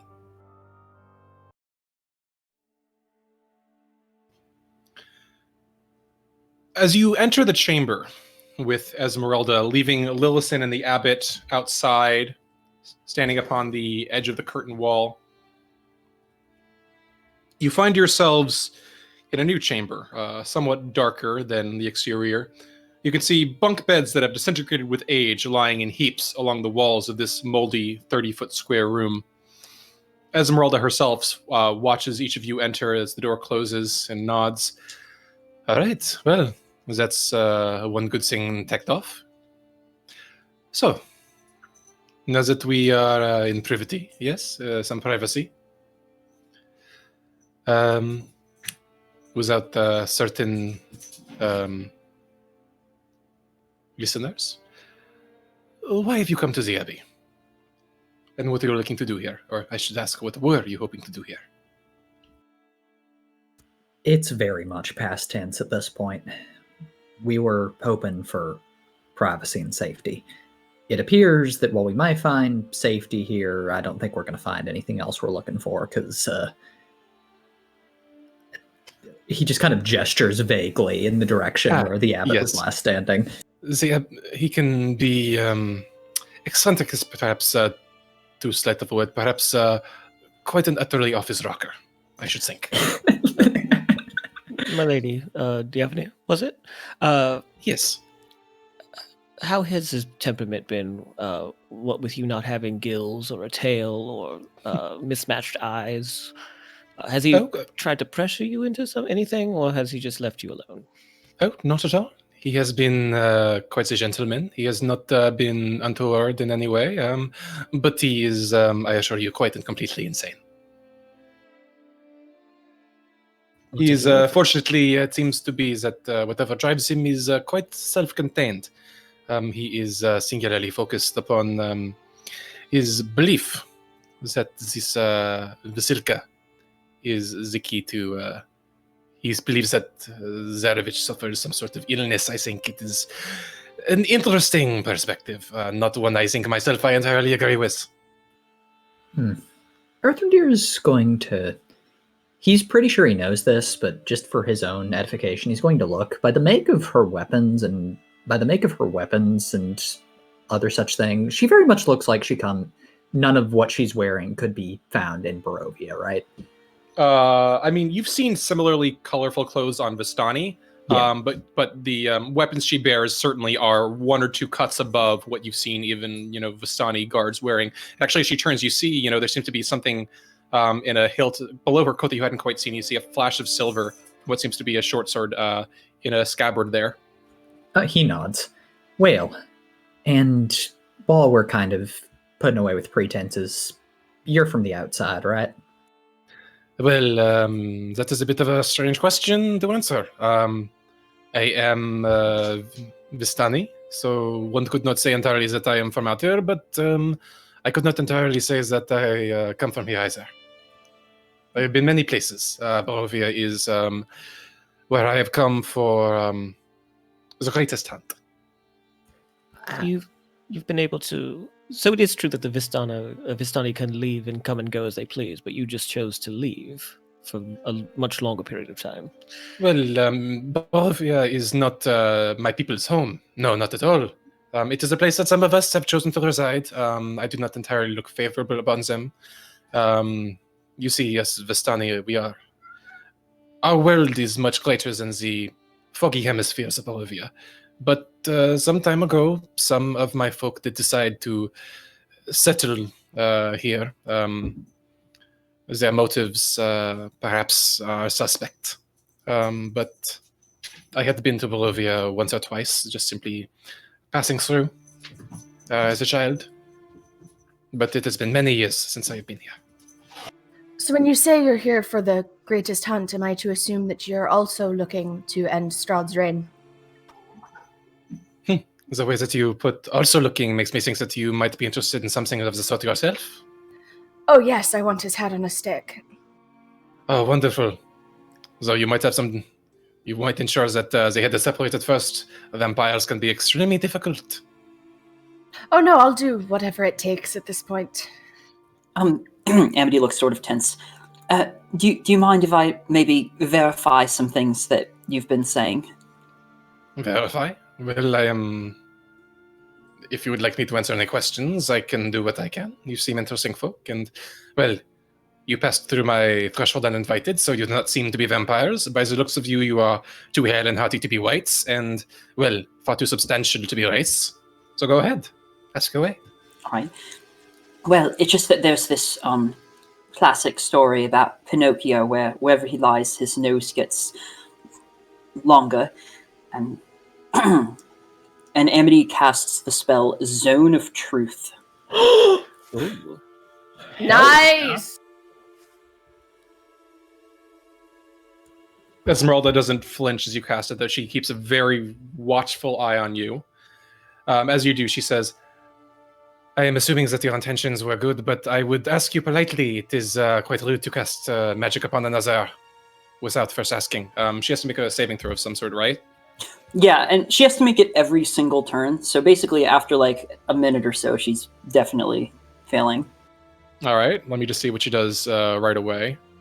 Do we all have to make saving throws? We do. We Yeah, all how have to big is make the charisma radius? saves. 15 15-foot radius sphere. Yeah, let's just say yeah, it encompasses that- the room. Yeah, it encompasses the room. for Fuck. sure. Yeah. Oh, yeah, Esmeralda. So does Eva. So I'm not going to start prying into things that you want to keep secret. I just want to make sure that when you're saying, you're on our side and you want to kill a vampire, that you're telling the truth as opposed to maybe being a spy and reporting us. She tilts her head to the side, a small smile playing across her face. My name is Esmeralda Davenir. I have come to Barovia to seek the destruction of Strahd von Zarevich, and I am not a vampire. That is awesome. Do you think you can actually do it? Well, alone not so easily, but there is another that I have been seeking to perhaps aid. Another monster hunter? Here? Are you serious? Well, yes. It was in the company of another caravan at the time. I heard a rumor that a famed vampire hunter, perhaps the greatest of them all, had come to Barovia to slay, well, the most powerful vampire of them all, from what I have heard at least. I don't suppose you have heard the name of Dr. Rudolf van Richten. Yes. Kiva, yeah. she has Metron the- excitedly goes through his bag and pulls out the book that he stole from Ismark, throwing it up in his hand, showing it to Ismark. Not trying to hide it. Ismark blinks at it, but he still looks like he's in a state of shock. Esmeralda blinks. Ah, I had not been aware that any of his books had made it their way past the mists. It seems this one's not in great condition, though. No, not at all. Maybe, I'm sorry. Maybe you can fill in the blanks, yes? Perhaps. I have done my best to study many of his writings. I had heard that he had come to Barovia, and I decided that, well, why settle for one hunter of vampires when one could have two? I much prefer those odds. How about you all? Earthrendeer looks uncomfortable. Now, if you might ask, I am slightly familiar with how the spell functions, and forgive me for being presumptuous, but I presume by this point you are quite susceptible to it as I am. Would you not mind confirming our names and your intents? Earthrendeer throws a dirty look first at her and then a small one at Amity. Earthrendeer Ariel, historian, ranger, and at the moment, I suppose, which is what the word is going around, fucking vampire hunter. What is wrong with you people? Excellent. And your friends? I am Metreon, and I want to get out of here. That's really all that needs to be said about that. I'm Right. Amity, Oriana Elvin by birth. And I also just want to get out of here. Quick question. Can I get Metron to make, I guess by this point, 4 charisma saving throws? Oh, 4. Okay. And was he telling the truth when he said that? Well, I passed on the first one, so here I'll roll the other 3. All right. You want 3 more or 4 because more additional? I mean, by this point it's been a while, so honestly, give me a bunch. I mean, I guess it's kind of every every 6 thinks of it seconds. as his name. Okay. There's no way out of Zone of Truth unless you can pass like dozens and Natural dozens 20. of charisma saves in a row. Okay, Yeah, as soon as so you fail one, tell me. I got a 21, a natural 20, 23, and a 6. Okay. Once you got a 6, that would have been before Esmeralda was done speaking, so you have to be truthful within the zone of truth. So is your answer truthful? That's a tricky thing, isn't it? You can phrase it however like, you just can't say physically speak a lie. Yeah.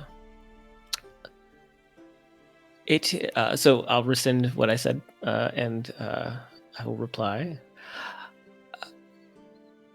My name's Punch, and I'll need to get the fuck out of here. That's all you need to know. So you don't need to say the truth, you just can't speak a lie. He's not terribly smart. Well, you don't feel compelled to say the truth. Oh, okay. You don't Got want to All say right. it, you don't have to. Gotcha. It's just all right. it's a lie filter, it's not a truth compeller. Then he just says the second half of that. Alright, so what'd you say? I just want to get out of here, that's all.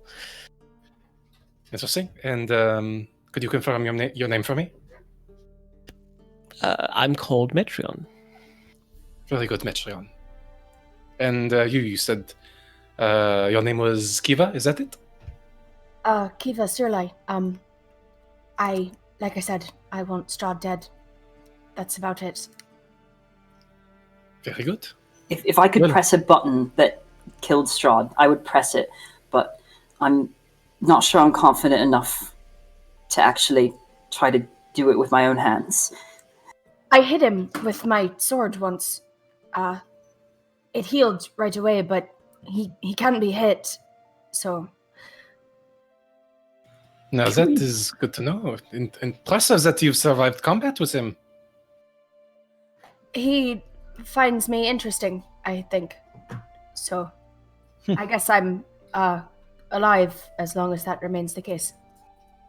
Intriguing. Well, it seems that we are at ease with one another's motives. So, we have some time, and it seems that your friend will engage the abbot for a bit longer. So, if I might ask, you said that you had plans against Zarovich. Might I ask if you have had any come to fruition as of yet, or if you are still, your companion seems somewhat undecided? Yeah, about that. We're looking to go home. I'm looking to go home, at least. He kind of throws a look at Kiva. Although we have been led to believe that that is not possible, and I presume as a Vistani you'd be able to tell us that is that bit they gave us about them not being able to take folks beyond the mist true? That is, as far as I am aware, yes, it is only Vistani that are able to pass through the mists. But it is a curious thing. The art upon this land seems inexorably linked to Zarovich. Who's to say that with him dead that you could not make your way free? That's a pretty big who's to say, to be blunt. That is fair, but given that you have made your way to the end of the land with a wall of mist is in sight, would I be remiss in suggesting that you'd not have many other options? He just stares at her and his hands tighten into fists. Forgive me, I did not mean to offend.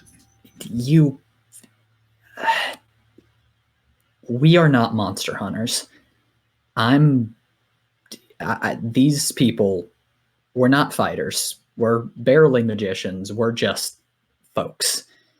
I know you look awfully competent. We've survived far more than we should have, but this is not our wheelhouse. This is not what we're made to do. And I understand that, but it is difficult to put this. Do you have any alternatives of escape? Because I can assure you that my people know of none. Earthendeer opens his mouth, and then he suddenly stops, like he's God damn it, Amity. I do not wish to distrust you, but my people do share knowledge with one another. Barovia is a place that we know of well in our histories. Even those of us that do not range or dwell within it for long times.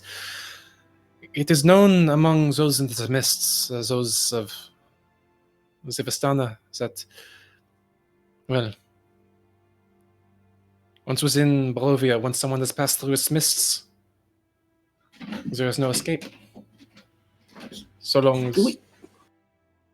We've been in this kind of situation before. There was some weird house that trapped us within mists, but we managed to get out. We managed to make those disappear. You did not manage to make the mist disappear.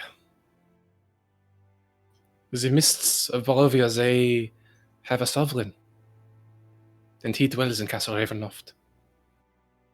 So what you're saying is... I do not know if he can command them. I am confident that he could perhaps choose to allow someone to exit if he wished. Perhaps that is how my people can come and go, but I do not know. So do you think... So long as you do not have Zarovich's permission to leave, then there is only one way out.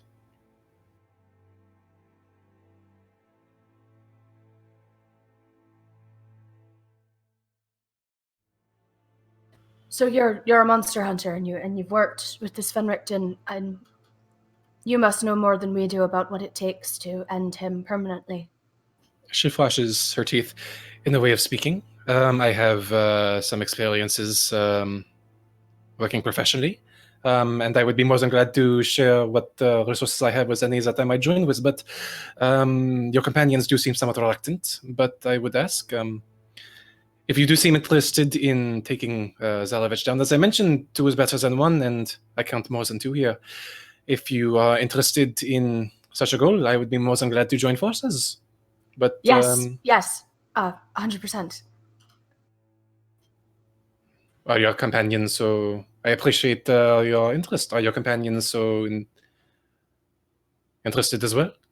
Kiva gives a look that's both desperate and understanding if the others are not sharing her goal, but she's very firmly at this point in the camp of this is I'm going to commit to this.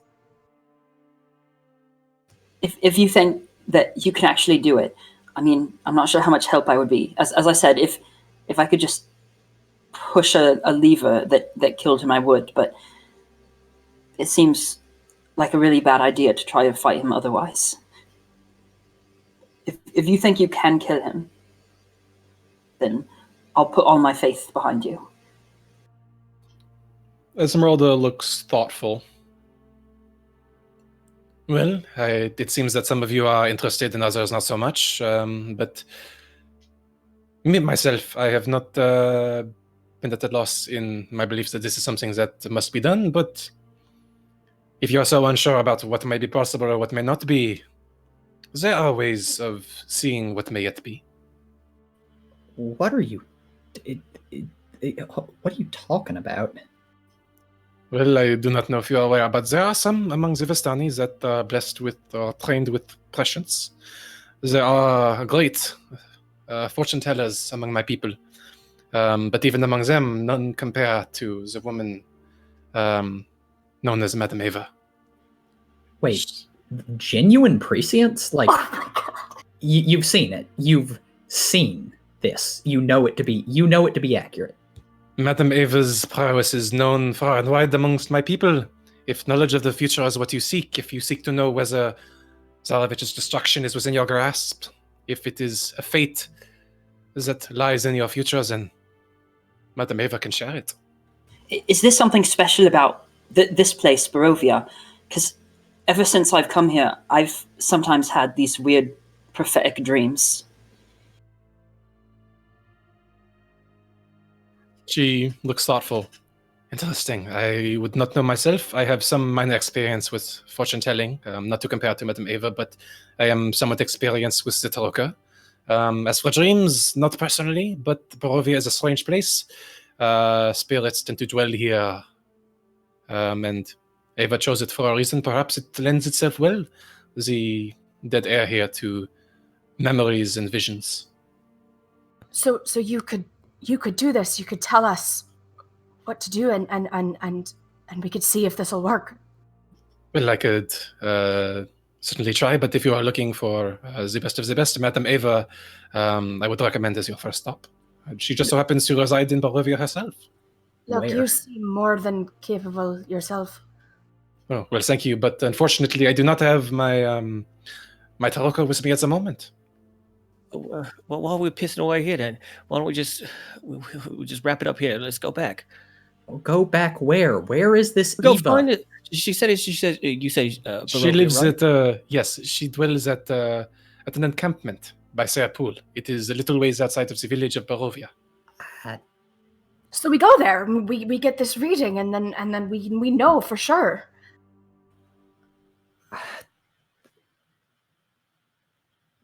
Earthendir just kind of puts his head in his hands. We don't have we don't have much options now. All right, we got to do something. If the reading says that we would die fighting him, then we can just not fight him and be fine, right? Well, not as such. Ravenloft, I am afraid, is well. The castle is a cruel fortress, and Barovia is a prison, in truth. You see, well, she looks genuinely kind of, reluctant for a second. I do not know if I should say this. It could be distressing. Look, we need all the knowledge we can get, no matter what. She gives you a long look, a solemn glint in her eyes. All right, well, I suppose it is better to be informed than not. Knowledge of dangerous things is can be dangerous, but it is better than to go into battle unarmed. And Barovia is not a physical prison, it is a metaphysical one. For you see, the souls of those who die within its misty walls, they do not escape to the afterlife. They are prisoners forevermore. This is no release from his grasp. The souls don't leave? What are you... No. What do you mean they don't... Where did they go? That I do not know. My people say that perhaps some of them are carried by ravens. Others, it is not sure. It is not clear. Amity, But- didn't you say you saw that march of spirits back in the graveyard? Right. So they don't leave. They're just stuck in that march. Not all of them in the march. The people as well. No soul in Barovia's walls of mist can escape. No. God, he's just like squeezing his. He's like squeezing his temples. God, you tell us this last. Again, I'm sorry. I did not mean to distress you. It's Well, I know, and I'm sorry, but somebody put us in a reign where we can't tell lies, and then told us that our only option is to kill a vampire or be trapped in an eternal hellscape, never to reincarnate, never to pass on. I would caution you and just note that is what my people know. It is possible that we could be wrong, but our fortune tellers, that is what they have gleaned. I see no reason to distrust them anymore, but God, you can't just... Fuck you. Fuck all of you. I'm sorry. He just turns. I'll meet y'all outside. And he goes. Metreon looks like he's digesting all of this in a uncharacteristically somber way, and he looks up at Kiva. Forgive me for this rather silly question, but my daughter, she died outside of here. So you're saying that even if I die here, I don't get to be with her again. Esmeralda looks genuinely crestfallen. You can see just sympathy in her eyes. Perhaps someday, if or when the devil is slain, perhaps the souls might be freed. But again, I'm so sorry. As this is being asked, Amity is following Erthrendir out. Effendir, So as Amity follows out, and as this conversation happens, Lillison was having a conversation with the abbot. She was indeed. So, Lillison, as the door to Esmeralda's chamber closes, the abbot turns toward you. Well, my dear, was there something you wanted to discuss? There is, and I would appreciate it very much if I could be assured of your discretion in this manner. This is not a matter that I have felt comfortable speaking to any of my companions. But of course, I can understand that all can see the value in a private sanctum of confession or guidance, and I am more than glad to provide what I can. What would you ask of me? Regarding what you said earlier about the traits of the Bellevues that came of further generations, I was wondering if you could give me any information about a particular infirmity that I bear. He blinks. Well, I could certainly do what I am able. What illness are you afflicted with?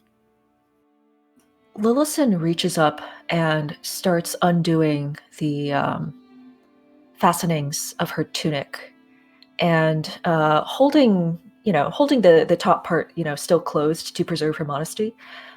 She is going to show the abbot her lower torso, which is covered in a thin sheen of translucent scales. The abbot's eyebrows raise and he leans down to inspect them. He holds his hand out, slender fingers, an inch or so away. He glances up at you. Would you mind? I don't usually touch people, but I suppose that there's no harm in this. I assure you, I shall take every effort to preserve your modesty, my dear. She nods like a little too quickly and like too much to be, completely to seem completely at her ease. He nods and touches the scales very slightly. His touch is just faintly warm against the cold, the slightly cool, very smooth scales that you felt there. He nods. Interesting. I do not... In some ways, they are reflective of the same form of feature that has expressed themselves. I am sure you have seen the face of Siegfried Bellevue. Certain scales of a similar nature, but... I have, and he was not appreciative She of... was. Oh, Please. she. I'm very sorry. No Was concerns, my not... dear.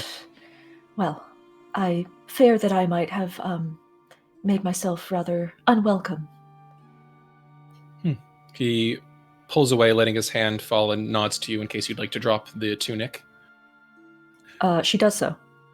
Well, my dear, it is an interesting affliction. Though I presume it's caused no harm to you, I certainly hope. But interestingly enough, though it does seem to resemble superficially the scales that I have observed in some of the Bellevue's clan, it is strange. I have seen every mortal beast and fowl that was created amongst the natural world, and the makeup of these scales is strange to me. They are not as crocodiles or lizards.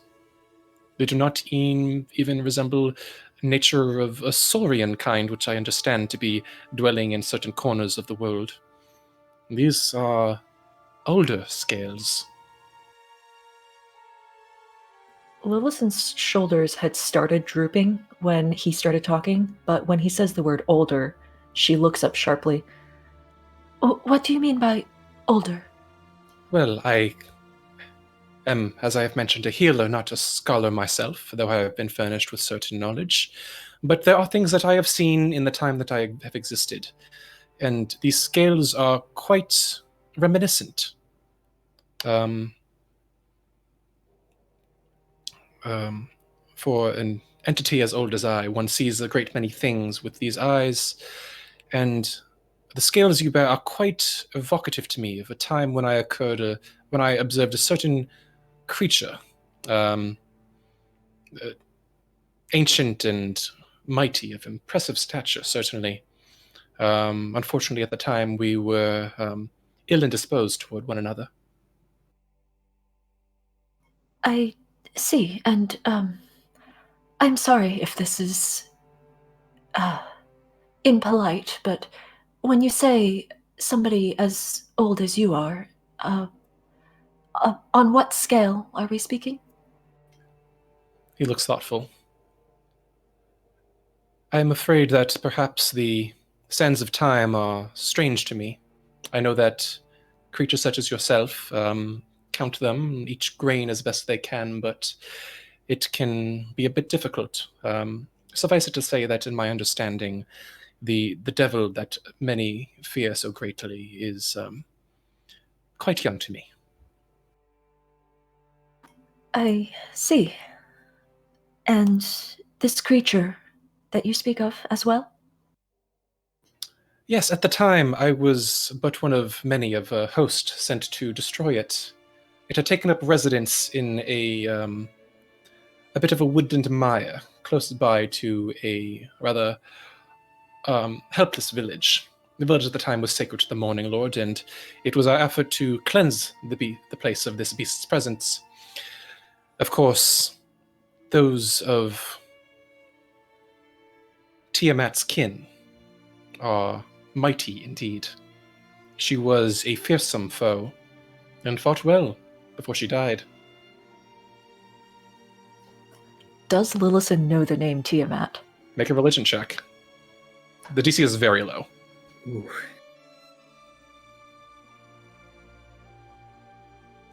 That is a natural 20 for 23. Tiamat is the mother of chromatic dragons, the life giver and creator of the evil draconic kin, and the opposite of Bahamut, who is the progenitor of the good metallic dragons.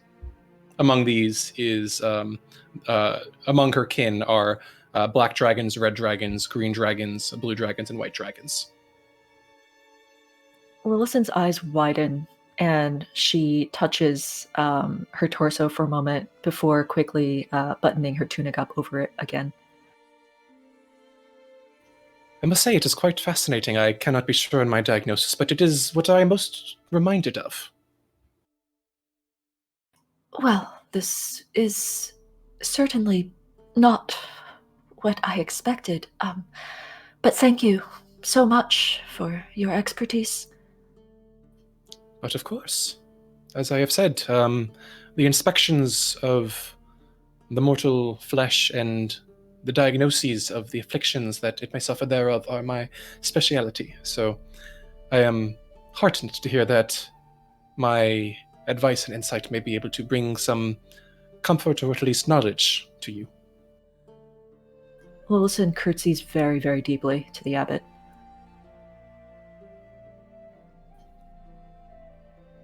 It is interesting that such a marker may linger, but I have heard in some cases of times in which Tiamat's kin have intermingled. Some that grow of exceptional power have been known to enter certain bonds with mortal folk. Who is to say how those ancestries may be expressed generations, centuries hence? Well, certainly none of my living kin bore any such physical or magical remnants like this. He shrugs. Forgive me, again, I am not a scholar of dragons, nor have I had exceptional dealings with them. My physician's duties have been toward more traditional mortal kind, and though dragons do succumb to the call of the grave in their time, they are for large part beyond my ken. So I apologize. Oh, no, not at all. Thank you so much for what you have been able to tell me. Of course. It is, I am glad to have been able to do so. Lillison looks up at him, giving him a just a very tremulous smile, and then backs away a few steps to kind of lean against a wall and look down at the focus that's chained to her hand. The abbot nods and just steps aside, just looking out over the trees and the way that the mountainside plunges away. You can actually see that behind you. You hear the whistling and of the faint wind, the chill cutting through you, though strangely enough, it doesn't seem to bite nearly as hard as it once did, to the point where you almost ignore the cold of the gale that thrusts across your exposed flesh. A few moments pass, then a minute or two. Then you hear raised voices from the door where your friends entered, and you see Erthrendir making his way out, followed closely behind by Amity. Lillison glances up with, at first, just a curious and open expression, and then sees, presumably, Erthrendir and Amity look very disturbed. Yeah, Erthrendir's, like, there's a look on his face you've never seen before. Like, there's anger there, but it is mostly just kind of an emptiness. Erthrendir, Amity, what's wrong? Everything is fine. There is no one's in danger, no one is hurt, nothing is wrong. I just don't. He just shakes himself, gives Lillison a look, and then, is there like somewhere overlooking the town nearby, like a wall that he could hop up on or something? Looking around from where you currently are, let me check. Actually, I'm curious. I just need to get a sense of the layout real quick. So as your current location, the wall that Lillison is leaning against actually does have a view of the southern half of the village from where you stand. Okay. How tall is it? The wall itself from here, I mean, you can look over it. It's only around 5 feet. He'll just walk over to that and clamber on top of it then. As you do, you see the ground just falling away. You can see the village lying 400 feet below you, a breathtaking but stomach-clenching view. Amity, or you're here, right? I'm here. I'm sorry. For what?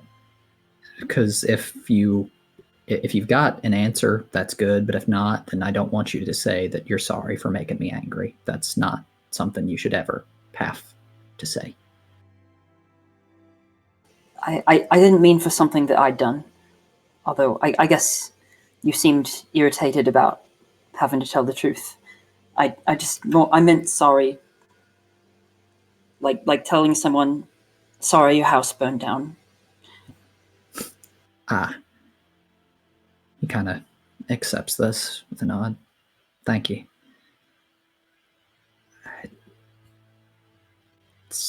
God, I did it again. He just looks down at Kresk. Not even crying, just kind of quiet.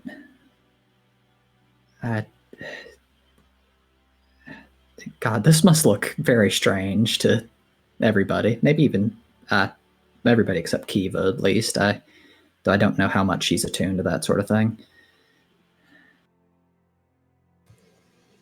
What looks strange? Do you know how elven souls work? Either of you? Amity shakes her head. Is Lillison still there, by the way? Lillison is going to quietly sneak away from the conversation, and she's actually going to walk into Esmeralda's room, but I don't want to interrupt. Reasonable. All right, I'd say that the two of you are probably, given your passive perceptions, probably aren't paying too much attention to Lillison. Though Lillison, you do feel the abbot taking note of your departure. Yeah. We're brought in a cycle. Not like Amity, when you die, and I hope it's not for a very long time, you'd go somewhere, wherever your soul was meant to go. I go back into a new body. Not as me, but as somebody else, whoever I am. It's not quite reincarnation, but the soul in here, and he kind of pokes at his chest. It's not the first time it's been around. Probably not the 10th or the 20th. That's what one of the things Corellian gave us, was the wisdom of everybody who came before us, everybody who was Erthrendir before I was. Amity sits cross-legged near the ledge. Have you been in a lot of bodies before? I don't know. Once you get old, it fades, or starts to. Kind of goes from when I was young. When you're young, you can feel it, but now it's just the occasional flash of a memory. But I think so. I think, yeah, a good number.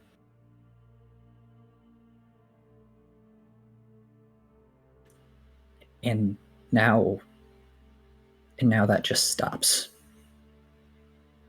Now, when I die, and I am going to die here, I think, I just go. No reincarnation, no nothing. And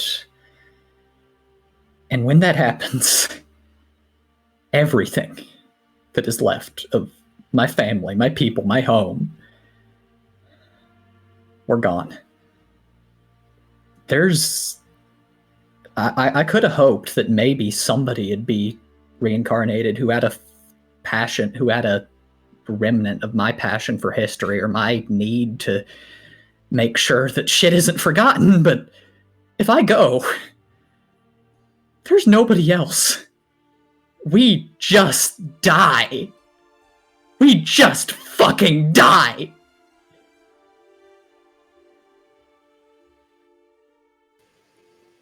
That's how I've been thinking since I saw the march. But after what Esmeralda told us, I'm not sure about that anymore. What do you mean?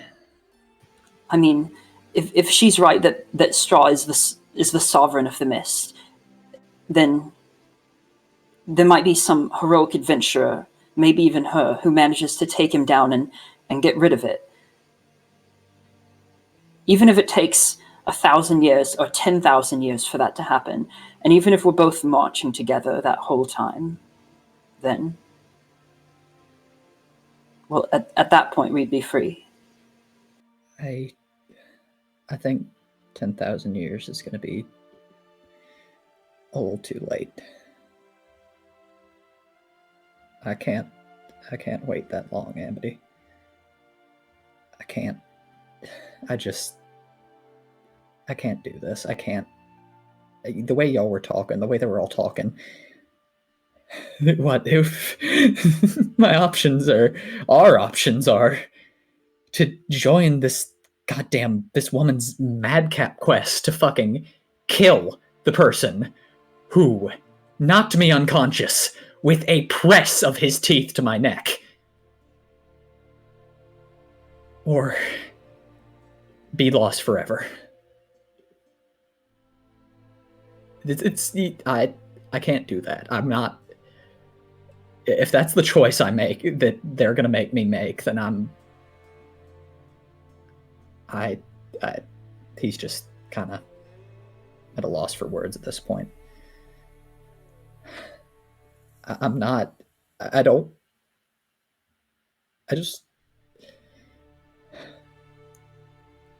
I've had enough, Amity. I've had enough. I'm not gonna. It was bad enough that I was gonna go back home to the nothing I knew, to the quiet, to the endless days of empty, but I'm not gonna do that when I also had to wage war against a vampire. Even if I win, I lose. There are no good outcomes. There is no option where things are okay. Either I die, and every hope I had dies. I live, and I eke out an existence here, whatever brightness we can tremble out of it before Strahd kills us. Or I bring war back into my life. I kill again and again and again, and we get out. And then I spend the 500 odd years I've got left trying to get out, trying to repent, even harder than I was. I'm dead, Amity. I'm already dead. Amity squeezes his hand. I don't like thinking about this kind of thing. I've been almost practicing not thinking about it for the last several days. Yeah. But I'm here for you. If you want to vent, if you want to talk anytime, if you just want to give up and live here for a while. I don't know. Everything sucks forever. Yeah. Yeah, I guess it does. He kind of turns a look to her. I know it's not the same, but what would your choice be if you had to make it right now?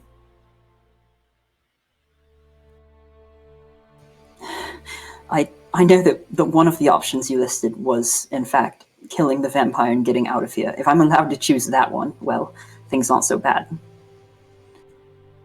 You'd be okay with that? With violence? With the amount you'd have to change to be the kind of person who could do that?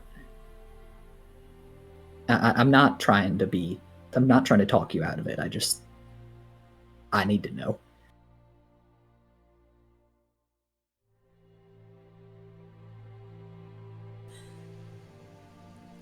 I don't know how... I can't know how you feel about this, but yes.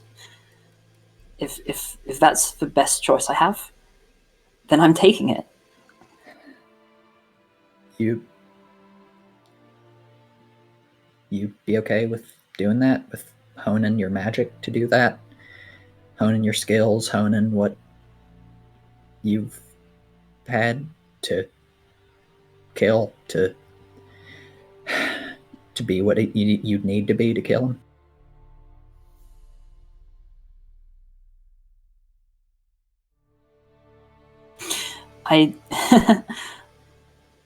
Yeah.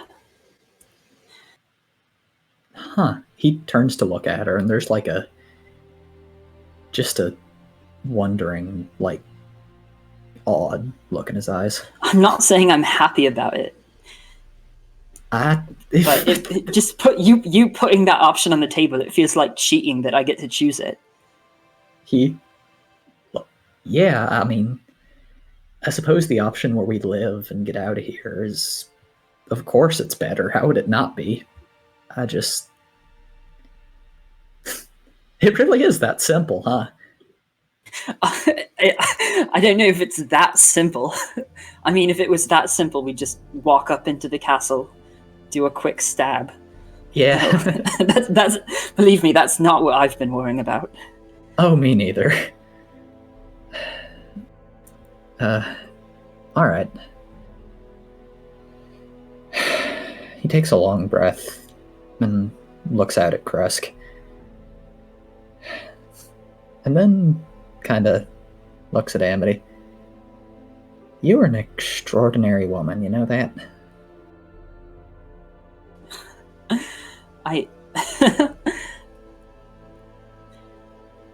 Yeah, I do know that. And you're an extraordinary elf. He smiles. Why do you always say elf instead of man?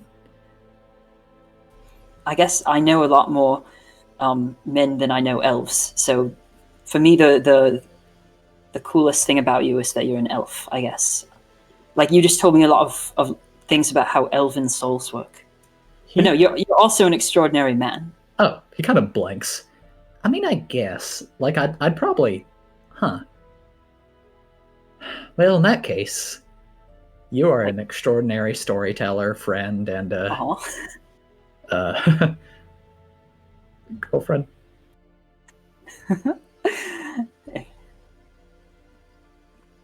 Yeah. Should we cut to the other room? Yeah. I presume this conversation has gotten to a good point, so... Yes, that's all he'd need to do. I presume Zone Alright. of Truth is now expired. Oh yes, Zone of Truth is gone. As back inside Esmeralda's room, she watches Erthrindir and Amity exit with some remorse in her eyes. I did not mean to alarm them, so It's harder It's for not- people who haven't known death their entire lives, who haven't had to make the choices like this. They're good people, and this is a frightening realization. I understand. It's not the end as they might feel it is. You see, Barovians themselves. I am not an arcanist or a some sort of cleric, but from what my people know, there are some in Barovia who do have old souls from those that have passed in generations or centuries past that have found their way once more into mortal kin. Many most do not, but those that do, I do not know if there are memories, but there is life of a sort. Look, it doesn't matter because I don't plan on dying here. Right, of course. Sorry, that's a bit fatalistic. Regardless, if you're interested, I would be more than glad to do what I can. I think that if you're interested in learning more about what may lie ahead, Madam Ava can certainly provide what you are looking for. You'll As come for with us. myself, oh yes, if you are interested in taking down Zarovich, then well, we certainly seem to be a potential team. And regardless, she looks thoughtful. If you're heading in that direction, there may be something that I may pick up anyway if I am not remaining at the Abbey. I had thought that to remain here, just in case Zarovich did come knocking. The abbot seems to think that he might come at some point to collect his bride-to-be. She kind of like puts up air quotes around that. So I thought that I might wait here and see if I can catch him by surprise while he's away from his castle. See what I could do to prepare the territory to be favorable ground.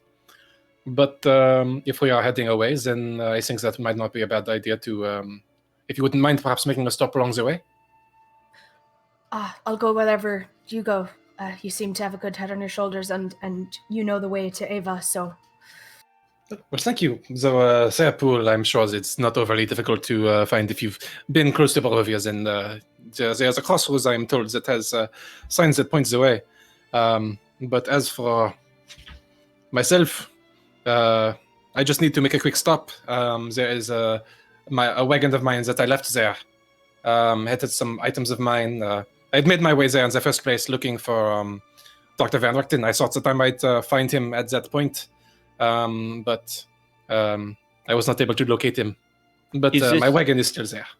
Is this wagon large enough to escort the lot of us to this encampment? Well, it is a bit homey. I do what I can to make it functional, but it should be sufficient to carry a few at a time. Myself, I am accustomed to driving it, but perhaps a few people could make their way inside. So there are a few personal items that they would have to take down and store safely and secure. It would be quite problematic if anyone would disturb them. But I can make the proper arrangements to ensure that everything is as it should be. Thank you. That sounds good.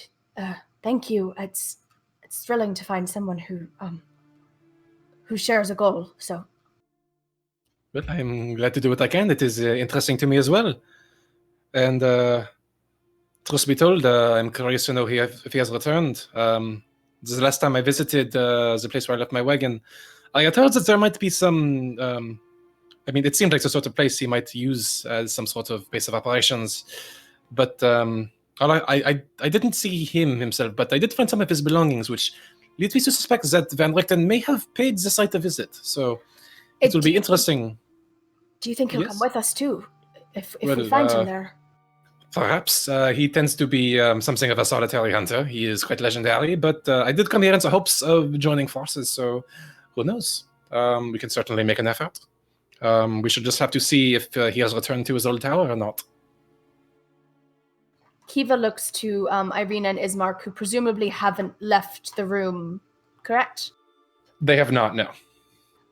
She's going to go back over to Ismark. Is he still sort of like out of him?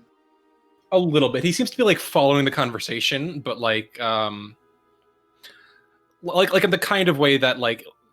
Actually, make an insight check. I want to see like how clear I can be with his emotional state right now. Let's do it. That's a 20, dirty 20. So imagine what would happen if your dog dies and then you immediately have to go to a study hall to study for an exam with your friends. Oh, It's channeling that exact vibe right now. Dragna, remind me to tell you the story of the day that my dog died. Oh no! Oh, no. So Kiva recognizes this and will reach out and just sort of place a hand on his shoulder, just to sort of like give that moment of, "Are you with me?" And we'll say, I'm not going to force you both to go with us. If you want to stay here, I respect that decision, but we're going to be going back, it seems, back at least close enough to the village. And I know you probably don't want to head out that way, but can you just tell me what you're thinking? Ismark startles slightly at the touch of her hand. He glances at it. I maybe we could, perhaps. Irina sees this and immediately says, it seems that, no offense to, I'm sure you've done what you can to make the place more comfortable, but we had a lovely offer of hospitality from the Baron in the village. Perhaps it would be rude not to take him up on it, just for the evening, and then perhaps we could always return to the Abbey tomorrow if need be. We don't need to make a decision right now. I'm sure that I know where Sailor Pool is, and it's quite a distance. Perhaps, if nothing else, we could spend the night and discuss. And if you had plans to depart in the morning, we could see what to do. I think that sounds reasonable. I mean, we don't want to be traveling at night. Kiva gives Irina a thankful smile and lets go of Ismark, and just says, "All right, Miss Davenier, if you don't want to stay here as well, I mean, I'm sure we could manage to let know the Baron that there's one more person with us." Esmeralda shrugs. Perhaps, although I do not know that he would be welcoming of me. I did not exactly enter in the standard way. Oh, understood. But I would be glad to remain here for the evening, and perhaps you could come here when you wish to leave, or whatever you choose. I would be glad to meet you in some place. I can do what I can to traverse inconspicuously. I mean, if you don't mind the company, I don't mind staying, and you can just explain to me what you know about monster hunting and walk me through sort of anything you might be able to share. Well, perhaps we could discuss tonight. I would not want to keep you from your friends. As you have seen around here, it is not very comfortable, but I can share what knowledge I have, and we can share more when we make our way on the road. But do not feel like you have to remain here overnight. I am sure that you would rather be with your friends and see to that they are safe. Okay. She looks a little more like twitchy with like excitement of like just wanting to get on the road and get whatever this knowledge that Ava has. But she looks to Metreon and says, should we go get the others then? At this point, Lillison enters the room. Lillison, in fact, just walks into the room. Hey, everything all right? Yes, the two of them are having a moment out there. I don't think that's allowed in a church. Well, the abbot doesn't seem to be stopping them, so I'm sure he's going to make a perfectly fine chaperone. Oh, did you have a good talk?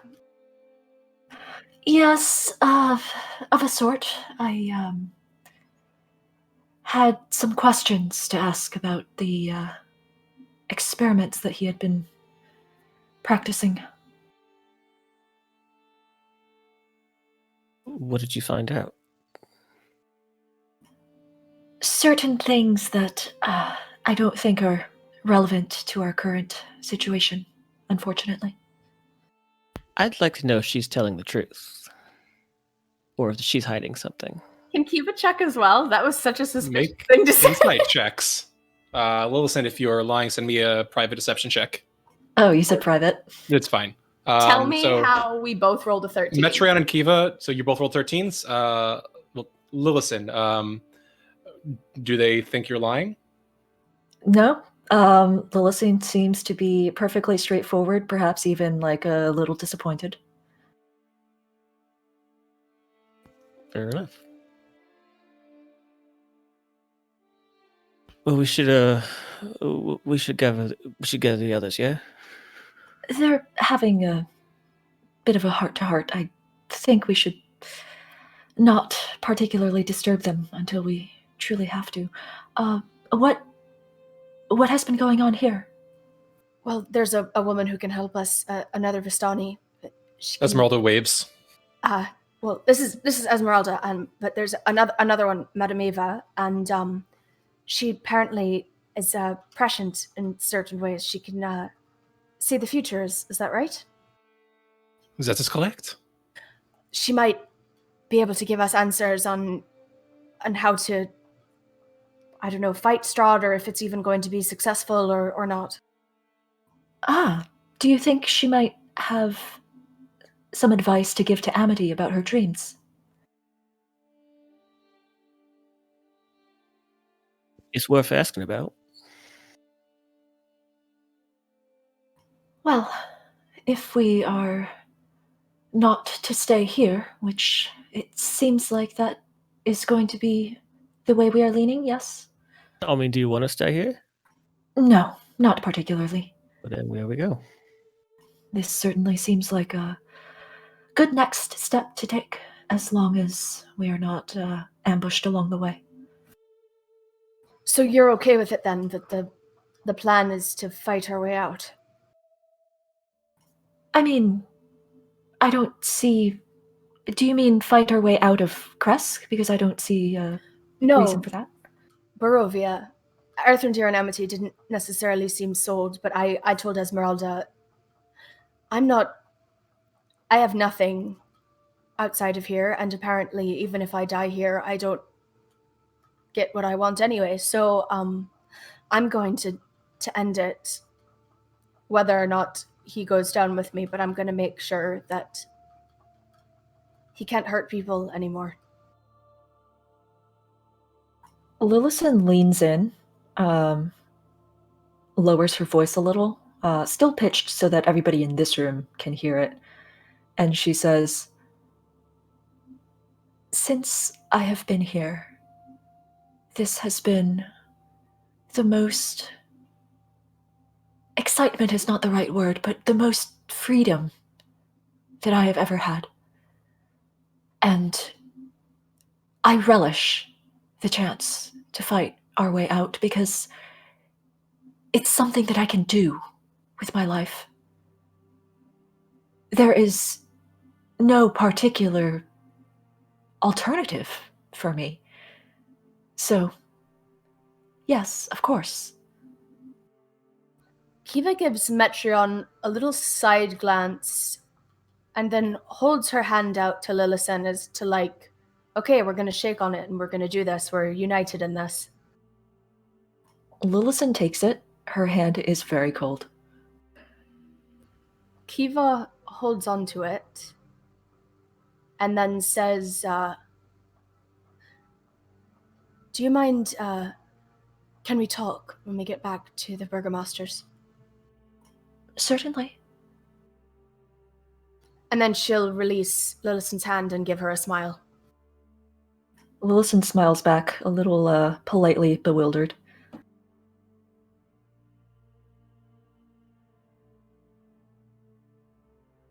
Berthendir and Amity come in at this point. Esmeralda nods toward you. Welcome back. Well, I don't mean to keep you too long. Berthendir if you'd like picks up a hand.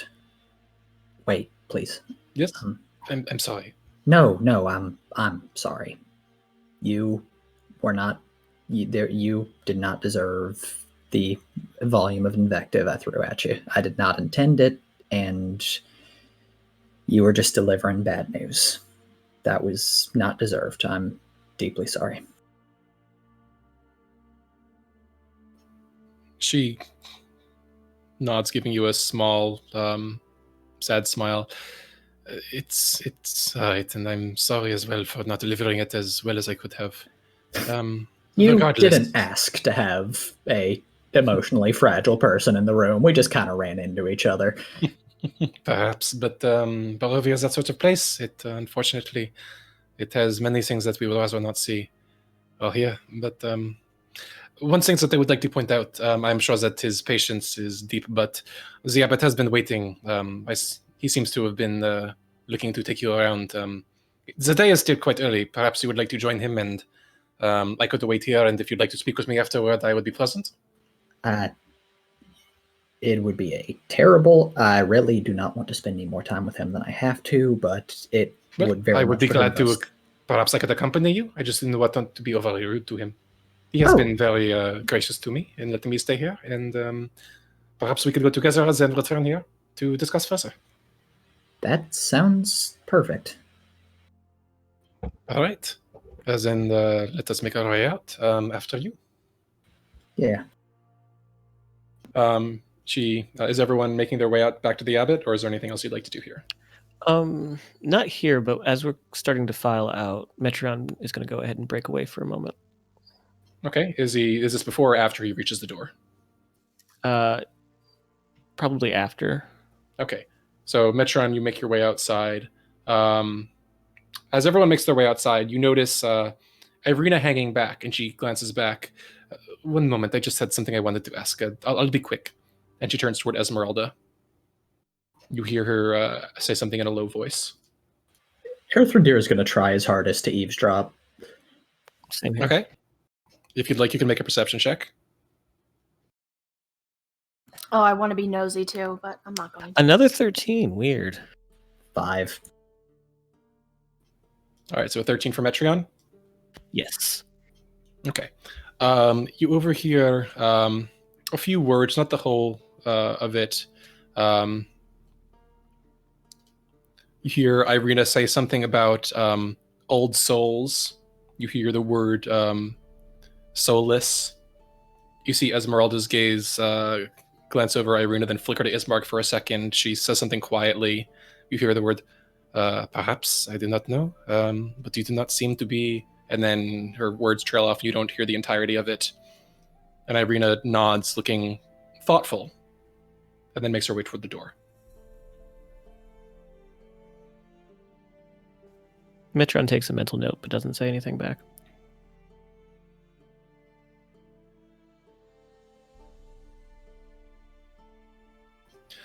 Esmeralda nods. My apologies, dear Abbot, for incurring such a delay in your tour for these good people. Forgive me, I was hoping if I might join them. They seem gracious guests, and I thought I might take advantage of your hospitality again, if that would not be too much to ask. And the Abbot nods. Of course, that would not be a concern at all, my dear Mistress Devanir. We were quite close to concluding, in fact, if you would not mind all following me. Yes, please, lead the way. The Abbot nods serenely and looks for each of you to fall in line. Was there anything Metron wanted to do on his own? You said you were peeling away, or were you just standing there I can do it listening? I can do it on the way out. It's fine. Okay, sure. So, the Abbot leads you to the door immediately to the left of the one to Esmeralda's room. Esmeralda shutting the door to her own chamber behind her. You pass forward into another room. You can see a wooden counter shaped like an L standing at the front of this spacious office. All the other furniture has rotted away, leaving heaps of moldy wood and faded cloth. As you enter, you can hear from below whoops and laughter and screams, occasional cackling coming from the space beneath you. The abbot beckons to a staircase to his right. We shall proceed downstairs into the east wing. Ahead is the old hospital, but again, I would recommend not progressing there. It can be... there are disquieted souls that still reside there. I would not advise proceeding much further. Are they more Bellevues? Oh, no, not Bellevues. I've been unable to identify them as such, but if you feel a bit of a chill as you approach the eastern door, you may feel their presence. I would recommend not proceeding over close. Oh, no, thank you. We will gladly take you up on that. We've had our share of ghosts, thank you. Kiva just tries to hang back as far away from the abbot as possible in the group. Lillithson does not seem to have any hesitation in walking close to the abbot. Nor Amity. You follow the abbot down the stairs to the first floor, rounding a bend into a room that seems like it used to be an office, as evidenced by the remains of a desk and chair, both of which have been smashed to pieces. A hallway to the south leads to a staircase going up, the one that you just came from, and you can see a dark passage to the east that is full of unnatural whispers, mad laughter, and bestial odors. The abbot pauses for a moment, then looks slightly concerned. Oh, forgive me. I did not bring a torch of some such. I forgot about certain necessities. I don't suppose any of you would have... You hear Esmeralda murmur a few words, and then you watch as the headband around her head begins to glow with a slightly shimmering golden light. The abbot nods. Ever resourceful, my dear. She's a monster hunter and a magician. What can't she do? The abbot turns, but as he does, you can see, looking down this eastern corridor, even the gloom, you can now make out a monstrous shape lumbering down the hall. When the darkness can no longer hide its true nature, your eyes are treated to a terrifying 7-foot-tall assemblage of human body parts. It slowly groans, its mismatched eyes sliding in its sockets as it regards you coldly, emptily. Kiva just grabs Metreon again. The abbot holds up a hand. Do not be afraid, my children. This is simply my guardian. Very well trained. A bit of a rudimentary experiment, but has proven perfectly useful for other tasks. He clucks his tongue. Excuse me, my dear, we need to make our way past you. We were going to pass through the asylum to the gardens, if you wouldn't mind. Amity shivers. Oh. There's a little rumbling from the creature's chest. Not quite speech, but it steps aside, its gaze still drifting listlessly across each of you as the abbot finishes speaking to it. Is that another, what was it called, an assembled person? Well, yes, it was one of my initial efforts just to gain a feel for the techniques that I was practicing and coming to learn. These things do take some kind of practice, but I did learn quite a lot, and it has proven quite useful. The Bellevues, you see, had been terribly mischievous at times, and it was quite a comfort to have a reliable guardian to keep an eye. Does this other one look anything like Basilica? Not even slightly. This thing is a slapdash of, I mean, they are human body parts, but you can see like what seems to be like skin from like different parts that have been slapped, and it's not, like, whereas like Basilica closely, you can see parts where like, they've been stitched together from different parts, but like they made sense. This thing is just sinew and limbs and flesh and bulk seamed and sewn and stapled together into this hulking monstrosity that just fills the corridor towering above you. So no amber hair. This isn't like Basilica this is Alpha. Cool, no, yeah. not even slightly. Yes. Does he have a name? No, I saw no need to name such a creature. So Does it have The Guardian is a suitable address. Does it have a soul? A soul, my dear. It is a golem. Please, forgive me. I understand that you might not be quite as experienced. It is construction. When Erthrendir hears that word, his face just shoots right to the abbots. Flesh golems. Why, yes. It took me some time to uncover the means of their construction, but bit of a difficult process. I can imagine. There is Basilica 1 too. Well, as I mentioned, this one was a bit of a prototype for her construction, so I imagine you could say, but I don't wish to denigrate her exquisite beauty with such terms. She is far more than this creature is capable of. So does that mean that Basilica also doesn't have a soul or feelings?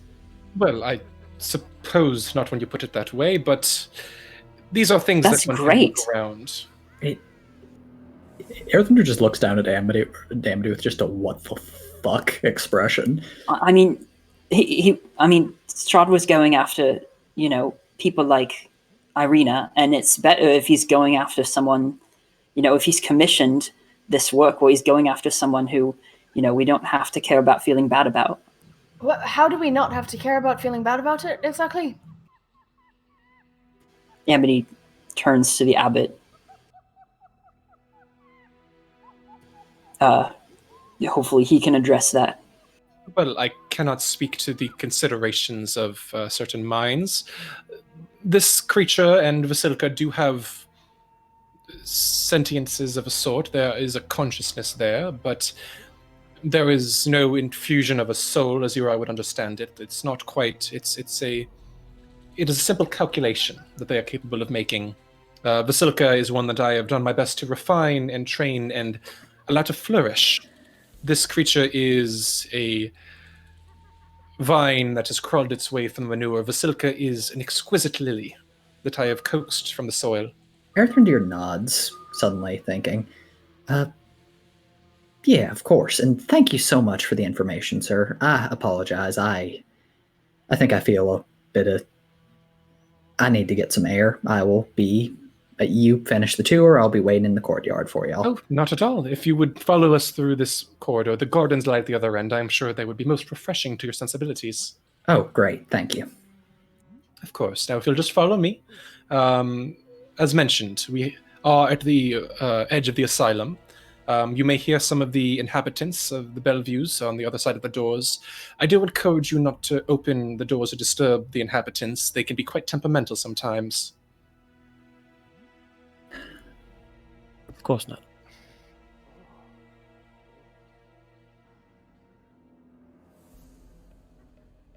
When we get in there, are the rooms, the doors themselves, are they completely solid? Do they have grates where you can view things? So, glancing down the hallway, now faintly illuminated by the shimmering light of Esmeralda's light spell, you can see that this corridor has multiple doors. What seems to be, from what you can make out here and from what your dark vision eyes can see, 4 on either side. And as the abbot kind of nods toward each of you, you can see that each of the doors are closed. They don't appear to have grates or anything. They just seem to be simple wooden doors. You don't notice any locks or any windows set into them. Okay, so it doesn't look like prison doors or anything like that. No, okay. It doesn't look that way. The abbot glances over each of you to ensure that you're with him and then proceeds down the hallway, squeezing past the golem as he makes his way past. As you follow him, you can see that this corridor has these multiple doors behind which lies a creature that shatter the quiet with their mad cackles and whispered curses. The stench is overpowering. You pass by each one of the doors in turn, following the abbot as the golden light of Esmeralda's headband plays across the dark old walls. You can see bits of fungus dripping moisture down the sides, bits of earth tracked along the flagstone floor where it has been tracked in over years, if not decades. You can feel the stench of which presumably the Bellevue's infiltrating your lungs, and you almost feel like you're choking on it for a second. And then the abbot finds his way to the end of the hall and pushes open the door at the end, and a rush of cold, clean winter air rushes in to greet your lungs, and you can breathe again as you follow the abbot into the outdoors. Yeah, no, Earthendeer's like gasping for breath the moment he's out of the miasma. Oh, well, lovely tour, sir, and I do so appreciate you being so gracious to us. But of course, and as you emerge through the door, leaving the asylum behind, you can see nestled between rising and plunging cliffs are 4 rectangular garden plots enclosed by a 5-foot-high wall of mortared stones. You can see white rabbits nibbling on turnips uprooted by the cold, as well as 2 lifeless scarecrows with stuffed gullets and sackcloth heads hanging from wooden crosses pounded into the cold, hard earth. The abbot meets your gaze, and his gaze drifts faintly up to the east wing from which you came. You can see it's looming over the garden, its shattered windows dark and disturbing. A door leads into the forlorn edifice, which, as you know, is not quite as abandoned as one might have hoped, and from within you hear the laughter and the wailing of things that should not be. The abbot sighs and then turns toward you again. Well, it has been my pleasure to escort you through our humble abbey. We do have one more stop before we conclude. If you wish to exit or you wish to stay, that will take you to the entrance from which you first came. If you'd like, as we make our way there, I'd be more than happy to share some of the history. I know you mentioned yourself to be a historian. Earthendeer looks like he's bitterly regretting ever saying that. What was this place? Ah, yes. And he begins to make his way out of the garden, passing behind the wall and past the gatehouse as he makes his way down the gravel path toward the northern wing.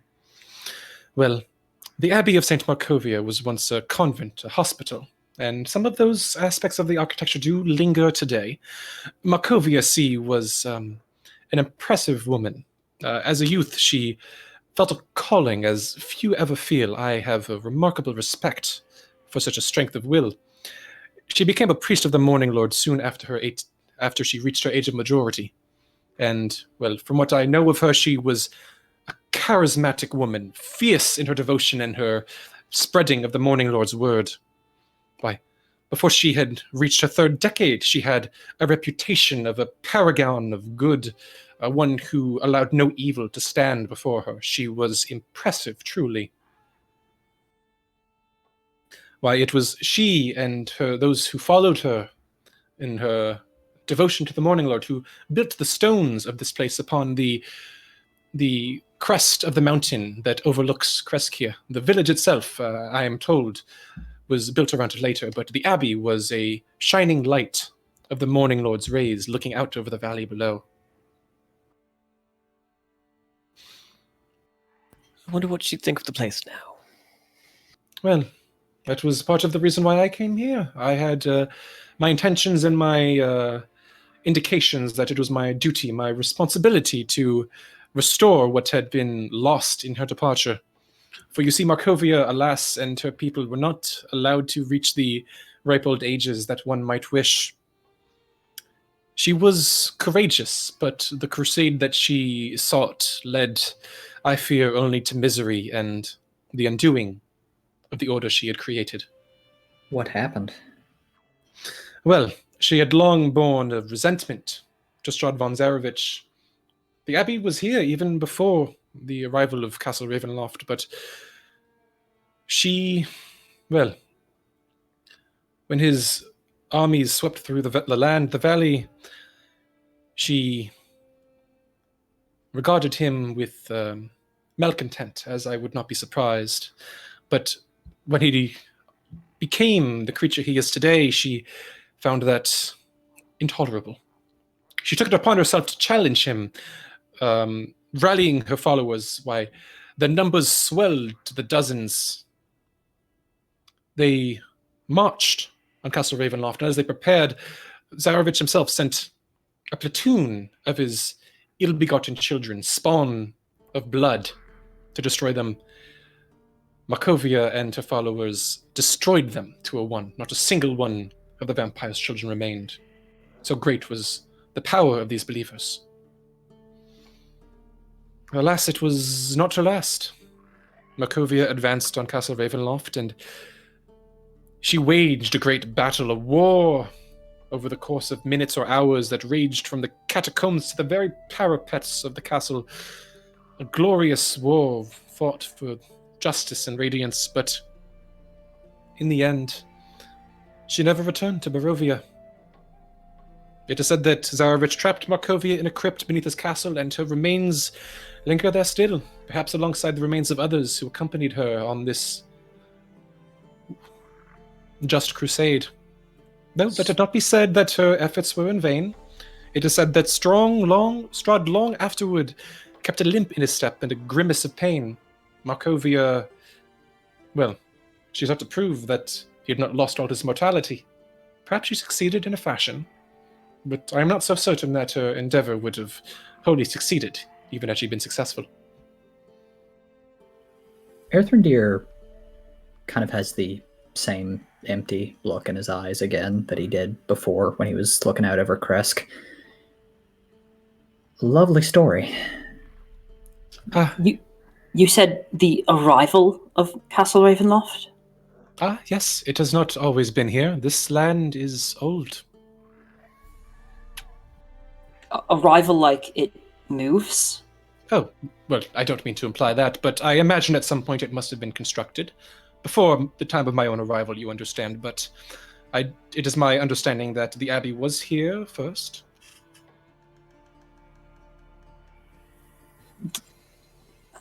I've been trying to find this out for sure. Do you know when this big mist wall first got here? Amity sort of gestures out to the pretty nearby mist wall, and whether it's possible that doing something will make it go away. Well, the Wall of Mists is ancient. I myself am not overly familiar with whatever creature created it, though the curse upon Zarevich, I believe, is intricately tied to the presence of the mists around this land. Like more ancient than Strahd is. Well, I cannot say of that. I cannot say from whence his curse came, but a curse it is, and I believe that the affliction that Barovia suffers is tied both to the mists and to Zarevich's own curse. Should he be cured, should his malady be resolved, then I see no reason to disbelieve that the mists would remain. Why, once the source of an illness is cured, its symptoms dissolve, do they not? Cured as in, like, not killed? Well, like yes. something else?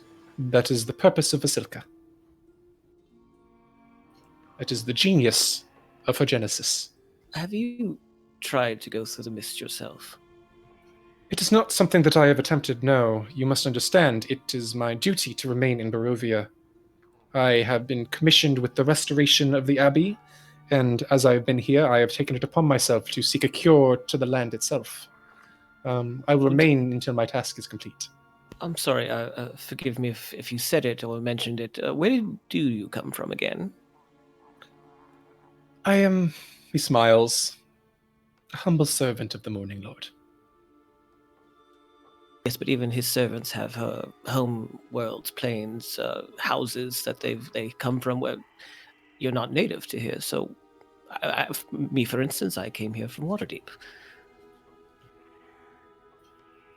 He regards you for a second, just very thoughtful, and at that moment you're stricken. Like, you've been told of his age, but at this moment you just feel the weight of his old eyes on you. Not weary, but an ancient and formidable intelligence behind them. And then he just simply meets your own gaze and says, "Perhaps one day, when I am successful, you shall see it." And he turns and continues walking down the path. Metron shudders. Full body. Yeah. Erthrendir kind of watches him with a sympathetic expression. Yeah, that We need to get out of here. The abbot turns back. Well, shall we proceed? We are very close to the end. Yes, yes. Yeah. please. Of course. Wonderful. Unfortunately, the last place that we shall visit, it is a sentimental place, a place of great history, but I fear perhaps of the same grim fortune that befell the Abbey in times long past. You see, after Markovia and her followers failed in the rebellion, the Abbey, those that remained, turned it to a fortress. They walled off the gates, they walled off the doors, they did not turn to the outside world. Such suspicion, such paranoia, such self-containment cannot stand. They turned to fighting, they turned to darkness, they turned in some cases to madness. By the time the supplies ran dry, those that had not been slain by one another's hands had been driven mad by the torments of the devil in Ravenloft. He nods and turns toward the space before you, where you now stand, and you can see here stunted pine trees growing out of the rocky earth in a graveyard near the foundation of the Abbey's north wing. The windows of the structure you can see are cracked panes of leaded glass, and ancient gravestones burst from a thin crust of snow in the yard. Beyond the low wall, you can see that surrounds the graveyard, the ground falls away, the village lying 400 feet below with a breathtaking view. From here you can see across the many graves, each one bearing the name of perhaps a priest or a nun. The abbot regards them with a distant, sentimental look.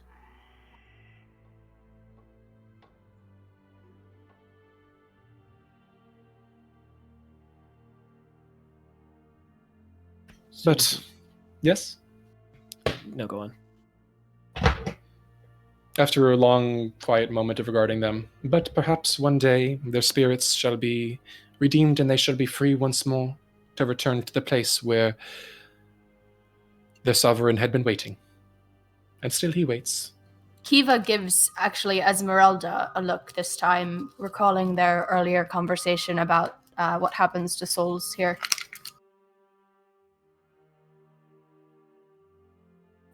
The abbot turns. Well, regardless, it has been a pleasure to enjoy your company this day. I was not expecting guests, but it is always quite enjoyable to welcome newcomers to the Abbey.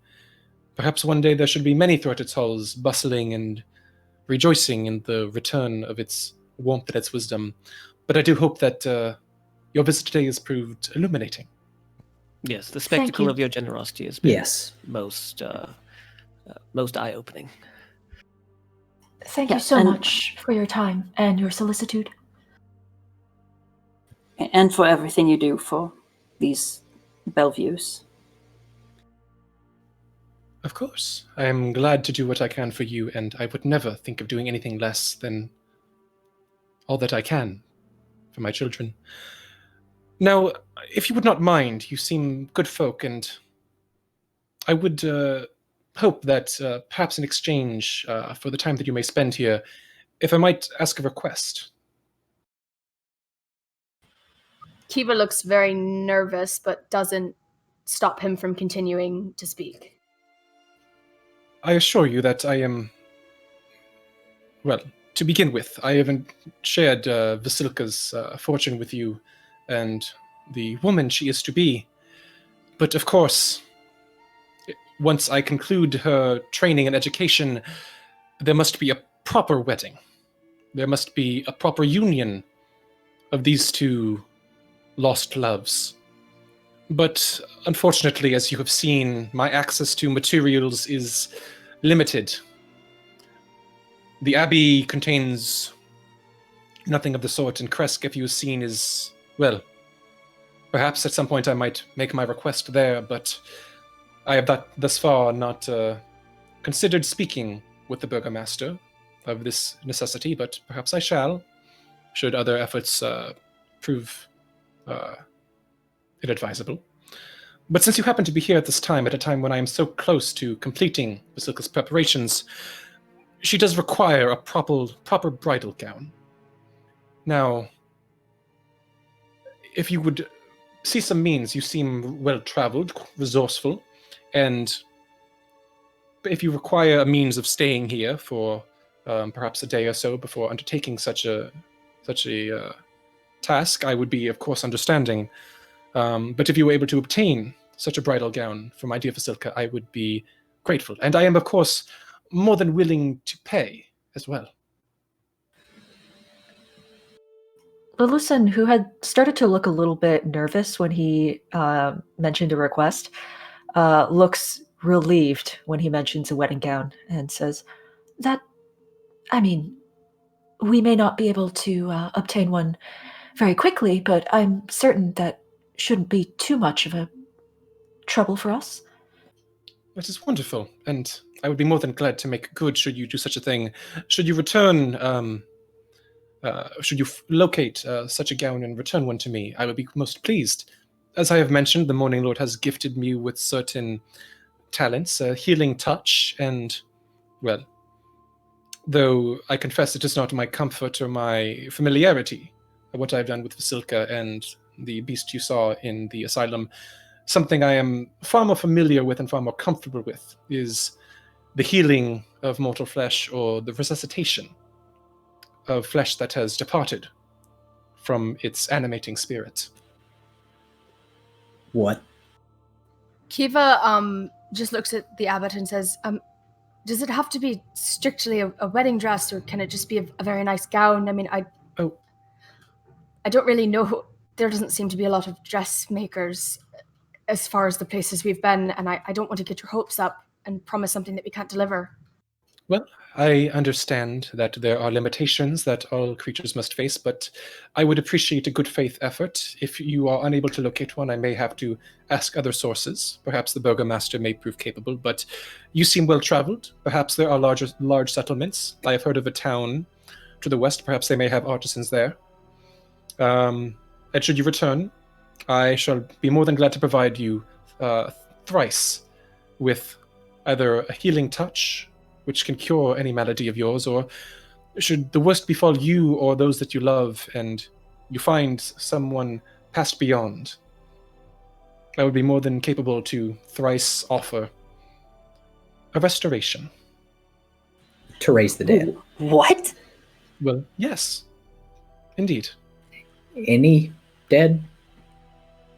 Well, there are limitations. I cannot reach indubitably far, but so long as it has not been over long since the spirit was severed from the body, perhaps no more than a 10-day, I should be most capable.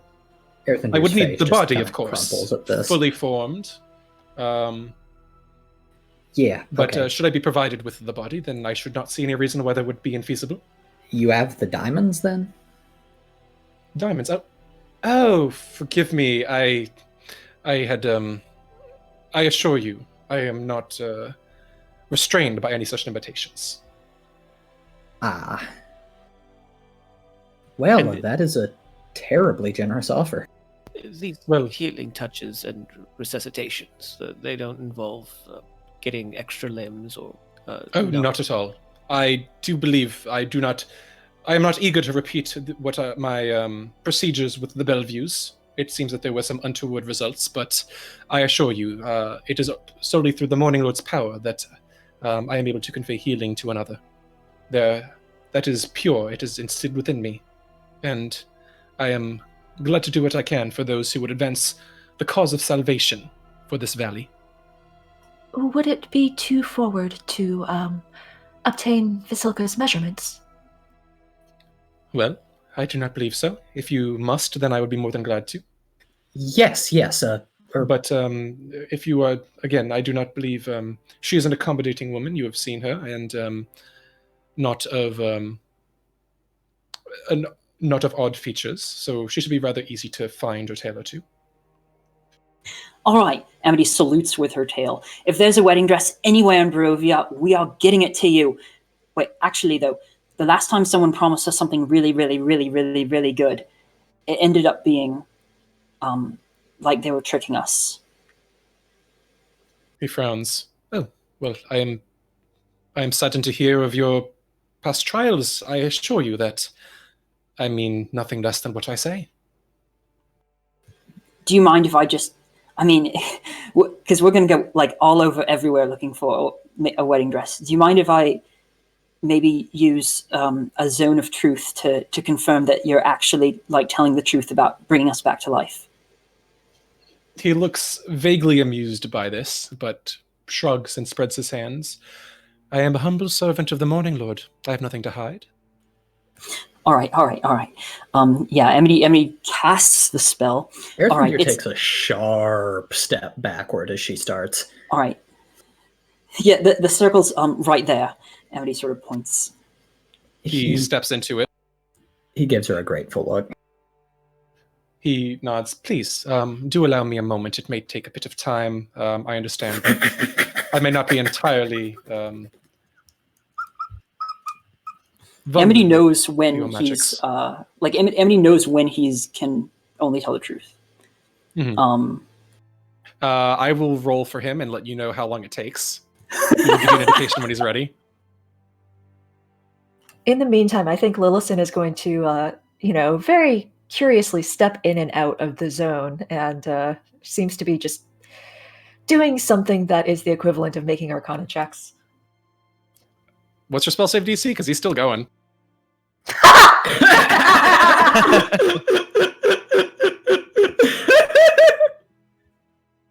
But yeah, we're gonna be here a while. Fine. After around, I want to say like a minute and 10 seconds, he nods and smiles pleasantly to you. Very well. You may ask me your inquiry. I guess just make sure, so if we bring you a wedding dress, then you will bring any one of us back to life, as long as they've been dead for at most a 10 day. And we have the body. And you can actually do it. He nods. Of course. How can you do it? What gives you power? He tilts his head toward you. And for a moment you feel once again that almost inhuman weight behind his eyes. As I have mentioned, I am a servant of the Morning Lord. He has gifted me. Metreon, I do not doubt him on this. I will tell you more later, if you wish. Yeah, right.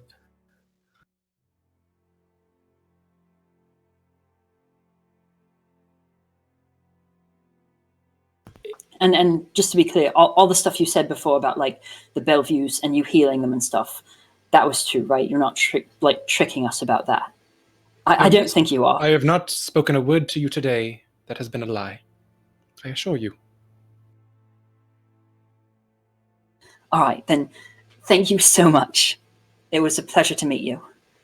Of course. It has been a pleasure to make your acquaintance as well. And I look forward, should you manage to retrieve such a dress, please know that you will be returning as saviors of Barovia. We might be coming back tomorrow to perhaps collect Miss Davenir here. So I don't know if we'll have it by then, obviously, but if we do find it, we will return. I promise. Of course. Perhaps, shall we say, well, do you estimate how long you may take, or? I don't think any of us can say. We're heading back towards actually the village of Barovia, I think. So it could be a while if you're okay with waiting. I do not have a concern, though I do wish to ensure that the land does not suffer as much as it does. Perhaps shall we say 30 days? Not that I wish to visit any consequences upon you, and certainly if you return with the dress as requested, I should be more than glad to provide what has been promised. Though I may, if you are able to resolve the time within a month, I may have to ask others, perhaps in the village below, just to... I'm sure you know that I wish to ensure that we do not stray too far from my hopeful timetable. No, that makes so much sense. I don't want to incur your anger, of course, if we're not successful. No, not at all. No. I appreciate your willingness and your interest. Yes, we will make sure you get exactly what you need and precisely what you and this land deserve. He nods. Well, thank you. Amity's going to, if it's possible, to have a little aside with Metreon for a second. Lillison will excuse herself to go take Vasilka's measurements. All right, the abbot So- watches you go without objecting. Earthendeer will join her, actually, if she doesn't object to that. Nope, not at all.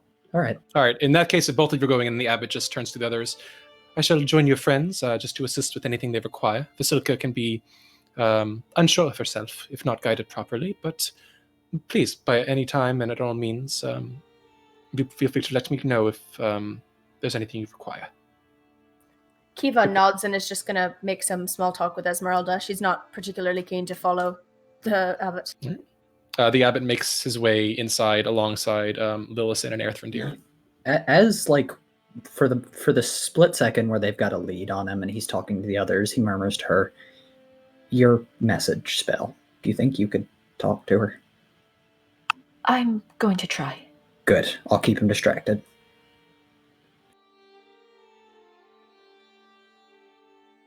So, Metreon, if he's, still around. Aye. So, have you made any progress towards figuring out what's up with Lillison? No, but her little chat with the abbot isn't doing her any favors. Did you think that was suspicious? He's been in contact with Strahd, and Strahd has ears everywhere. He knows at least what I'm doing. And if I'm around you all, he probably knows what you're doing too. I don't know if she's... I don't know her. I'll get a feeling, and it just don't sit well with me. Yeah, I mean, you saw her out there. It's colder than a witch's titty out here, and nothing is facing her. She's out here walking like it's summertime. That's a new one to me. I mean, I did know someone back home who was totally comfortable with shorts even when it was snowing out. But, I mean, so now that I've learned this Pinocchio spell, if you just wanted to directly accuse her of something and say oh, please stand in this circle and then say that everything is fine, then you could. I mean, I don't know if you want to just be that direct about it though. Also, yeah. Not yet. I think we got some other things to do, take care of, but I'll keep that in mind. Just again, keep your eyes out. Just that's all I Right. need to do for right now. Well, I'm going to keep my eyes out for a wedding dress. I say we go. Well, if we can get into Vallaki, maybe with your excellent disguises, we can see if anyone there's just selling a dress, and then if not, maybe we can go and ask Madame Ava if she foresees us finding a dress somewhere. Yeah. Back to Vallaki. That's ugh. Not looking forward to that. If we have to do that.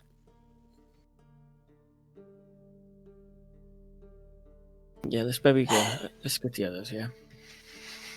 All right. Just want to get out of here. Yeah, Amity is only too happy to relay the those excellent dress plans to other people in her party. And yeah, we'll go ahead and meet up with Kiva and Esmeralda and the others. Okay, and Lillison and Earthrendir, I would say you can pretty easily take Silka's measurements. Yes. Yes. Once they're about Exactly. midway through, Earthrendir is going to engage the abbot in a spirited chat about golemancy and what means he uses to animate his golems, whether it's lightning or sheer arcane magic, or he's heard so many different things and he just wants to know, while trying to kind of distract him for long enough for Lillison to use her spell. Yeah, and when she sees that Earthrendir is doing this, Lillison is going to quietly cast message and, first see if Vasilka is a viable target. Looking over it, creature within range. She is a creature within range. So, yes, it seems to lock on. And then she is just going to whisper gently, "Hello, can you understand me?"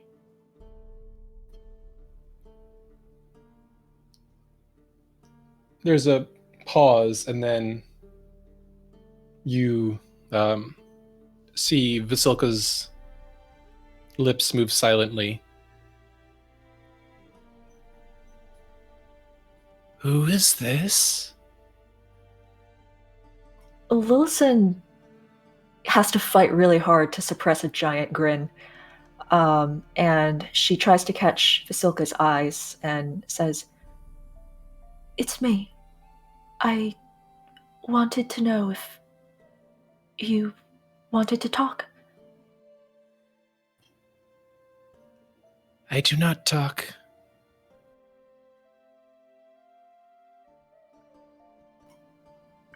But certainly you have thoughts, perhaps things you wish to say?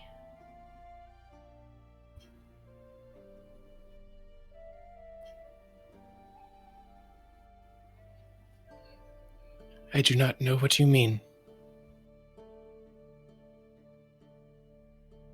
Lilison kind of bows her head and then says, through message, "Are you happy?"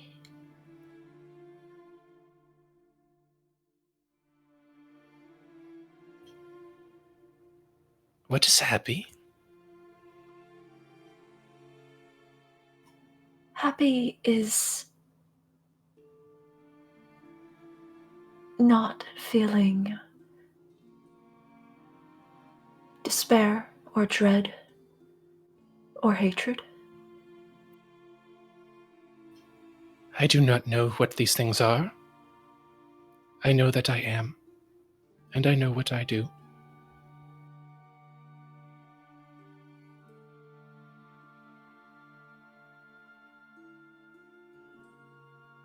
Do you have any fear or dread, or perhaps those are not helpful words either? Do you feel that you are in the fullness of who you are and what you can be? I am what I am. I will be what I will be. If you had the choice, would you be anything else?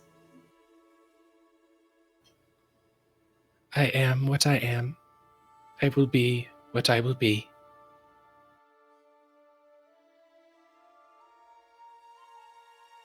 And as you look at her eyes, you realize that there is no spark there.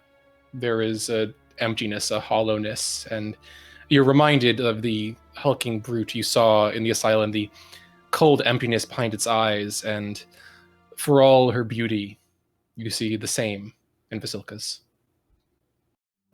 Lilison lowers her gaze again for a few moments, and then she casts message one more time and says,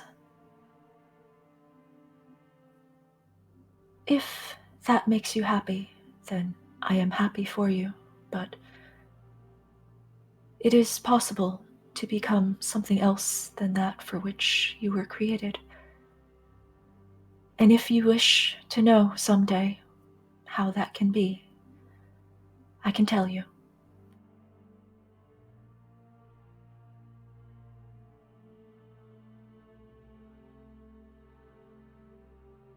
And she finishes taking the measurements and straightens up. Vasilka does not respond to your final message for a moment, and then you hear, I do not understand what you say. I am what I am. I will be what I will be. And then silence. Lilison gives her a slow smile, then curtsies a bit, and then turns to rejoin Erthendir. And as I was saying, it's really fascinating how you can make things like shield guardians, which are not technically golems, but serve the same purpose, but can be... Oh, hey! You get the measurements? I did. You were very correct, of course. She is most accommodating. Thank you for allowing us this time. Of course. I thank you for your efforts in this endeavor. May the grace of the Morning Lord go with you in this path. And also with you. He smiles. Very good. Well, I would not keep you from your friends if you wish to be elsewhere, but again, know that I will be here should you require anything. We'll be back. Don't worry. Wonderful. Now, if you'll excuse me, Vasilka and I have lessons to attend to. Good day.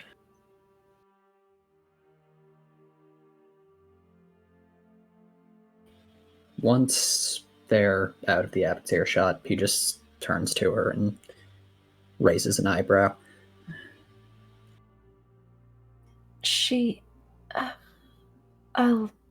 Let's rejoin the others first. Some of the others might wish to hear this. They'd care, yeah.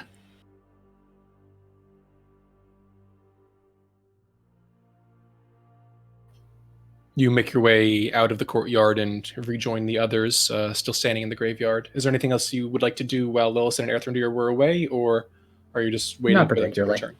Okay. Well, Wait, no, you you're were not the away. person I'm asking. Correct.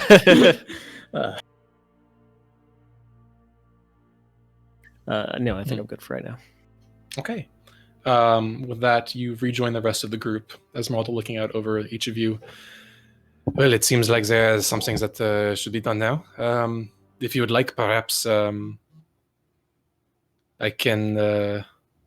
We can meet up tomorrow, and you can do what you can to get the lay of the land today, and we can go from there. Yeah, That we'll sounds see you good. tomorrow. Very good. In that case, I bid you adieu, and I will see you hopefully tomorrow morning. You know where to find me. Kiva gives her a nice passing smile and then watches her go. Not in a creepy way, but sort of. Esmeralda waves and makes her way off.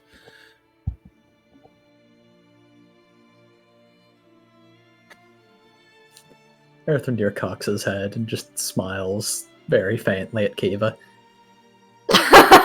Yeah, with that insight check, they're pretty obvious what's going on.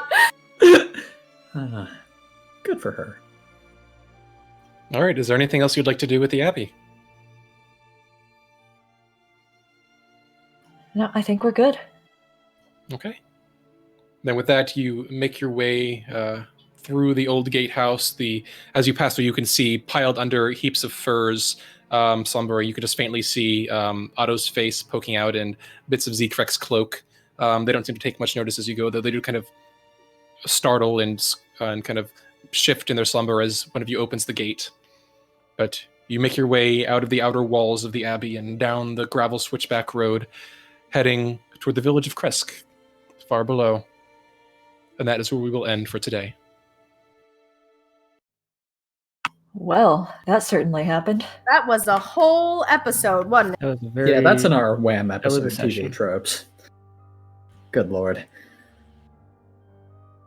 God, prepping for the Abbey is absolutely insane. There's like 5 different parts of the book you need to consolidate to do it. It's nuts. You I wrapped it do up not very envy nicely. you at all. It was very impressive. Yes, you. you kept us I going. am suddenly so glad that I never ran Kresk, even though I was trying so hard to get my party to go to Kresk. Same. It would Man. have been a completely different Kresk anyway, but still. That's fair. Good ep. Good job. Good. Good everybody. I like your characterization of Abbott and friends. Yeah, thank that was you. really cool. He's got just the right vibe to him. Fun fact, I was honestly really surprised that, Zio and I were talking about this, that Kiva never attempted to use Divine Sense on him. Or on Yeah, I'm Vasilka good or the for that. Golem. I know. I kept thinking, like, would she do it? But she just was so distrusting that she was like, I don't even want to bother because I don't know if I'm going to be happy if I know the truth. Really reasonable. That's very fair. All right, beautiful. All right, well, I think that's all for this week. So thank you to everyone for joining us today. As always, we will see you back in the mists next week. Until then, beware displays of profane divinity and take care.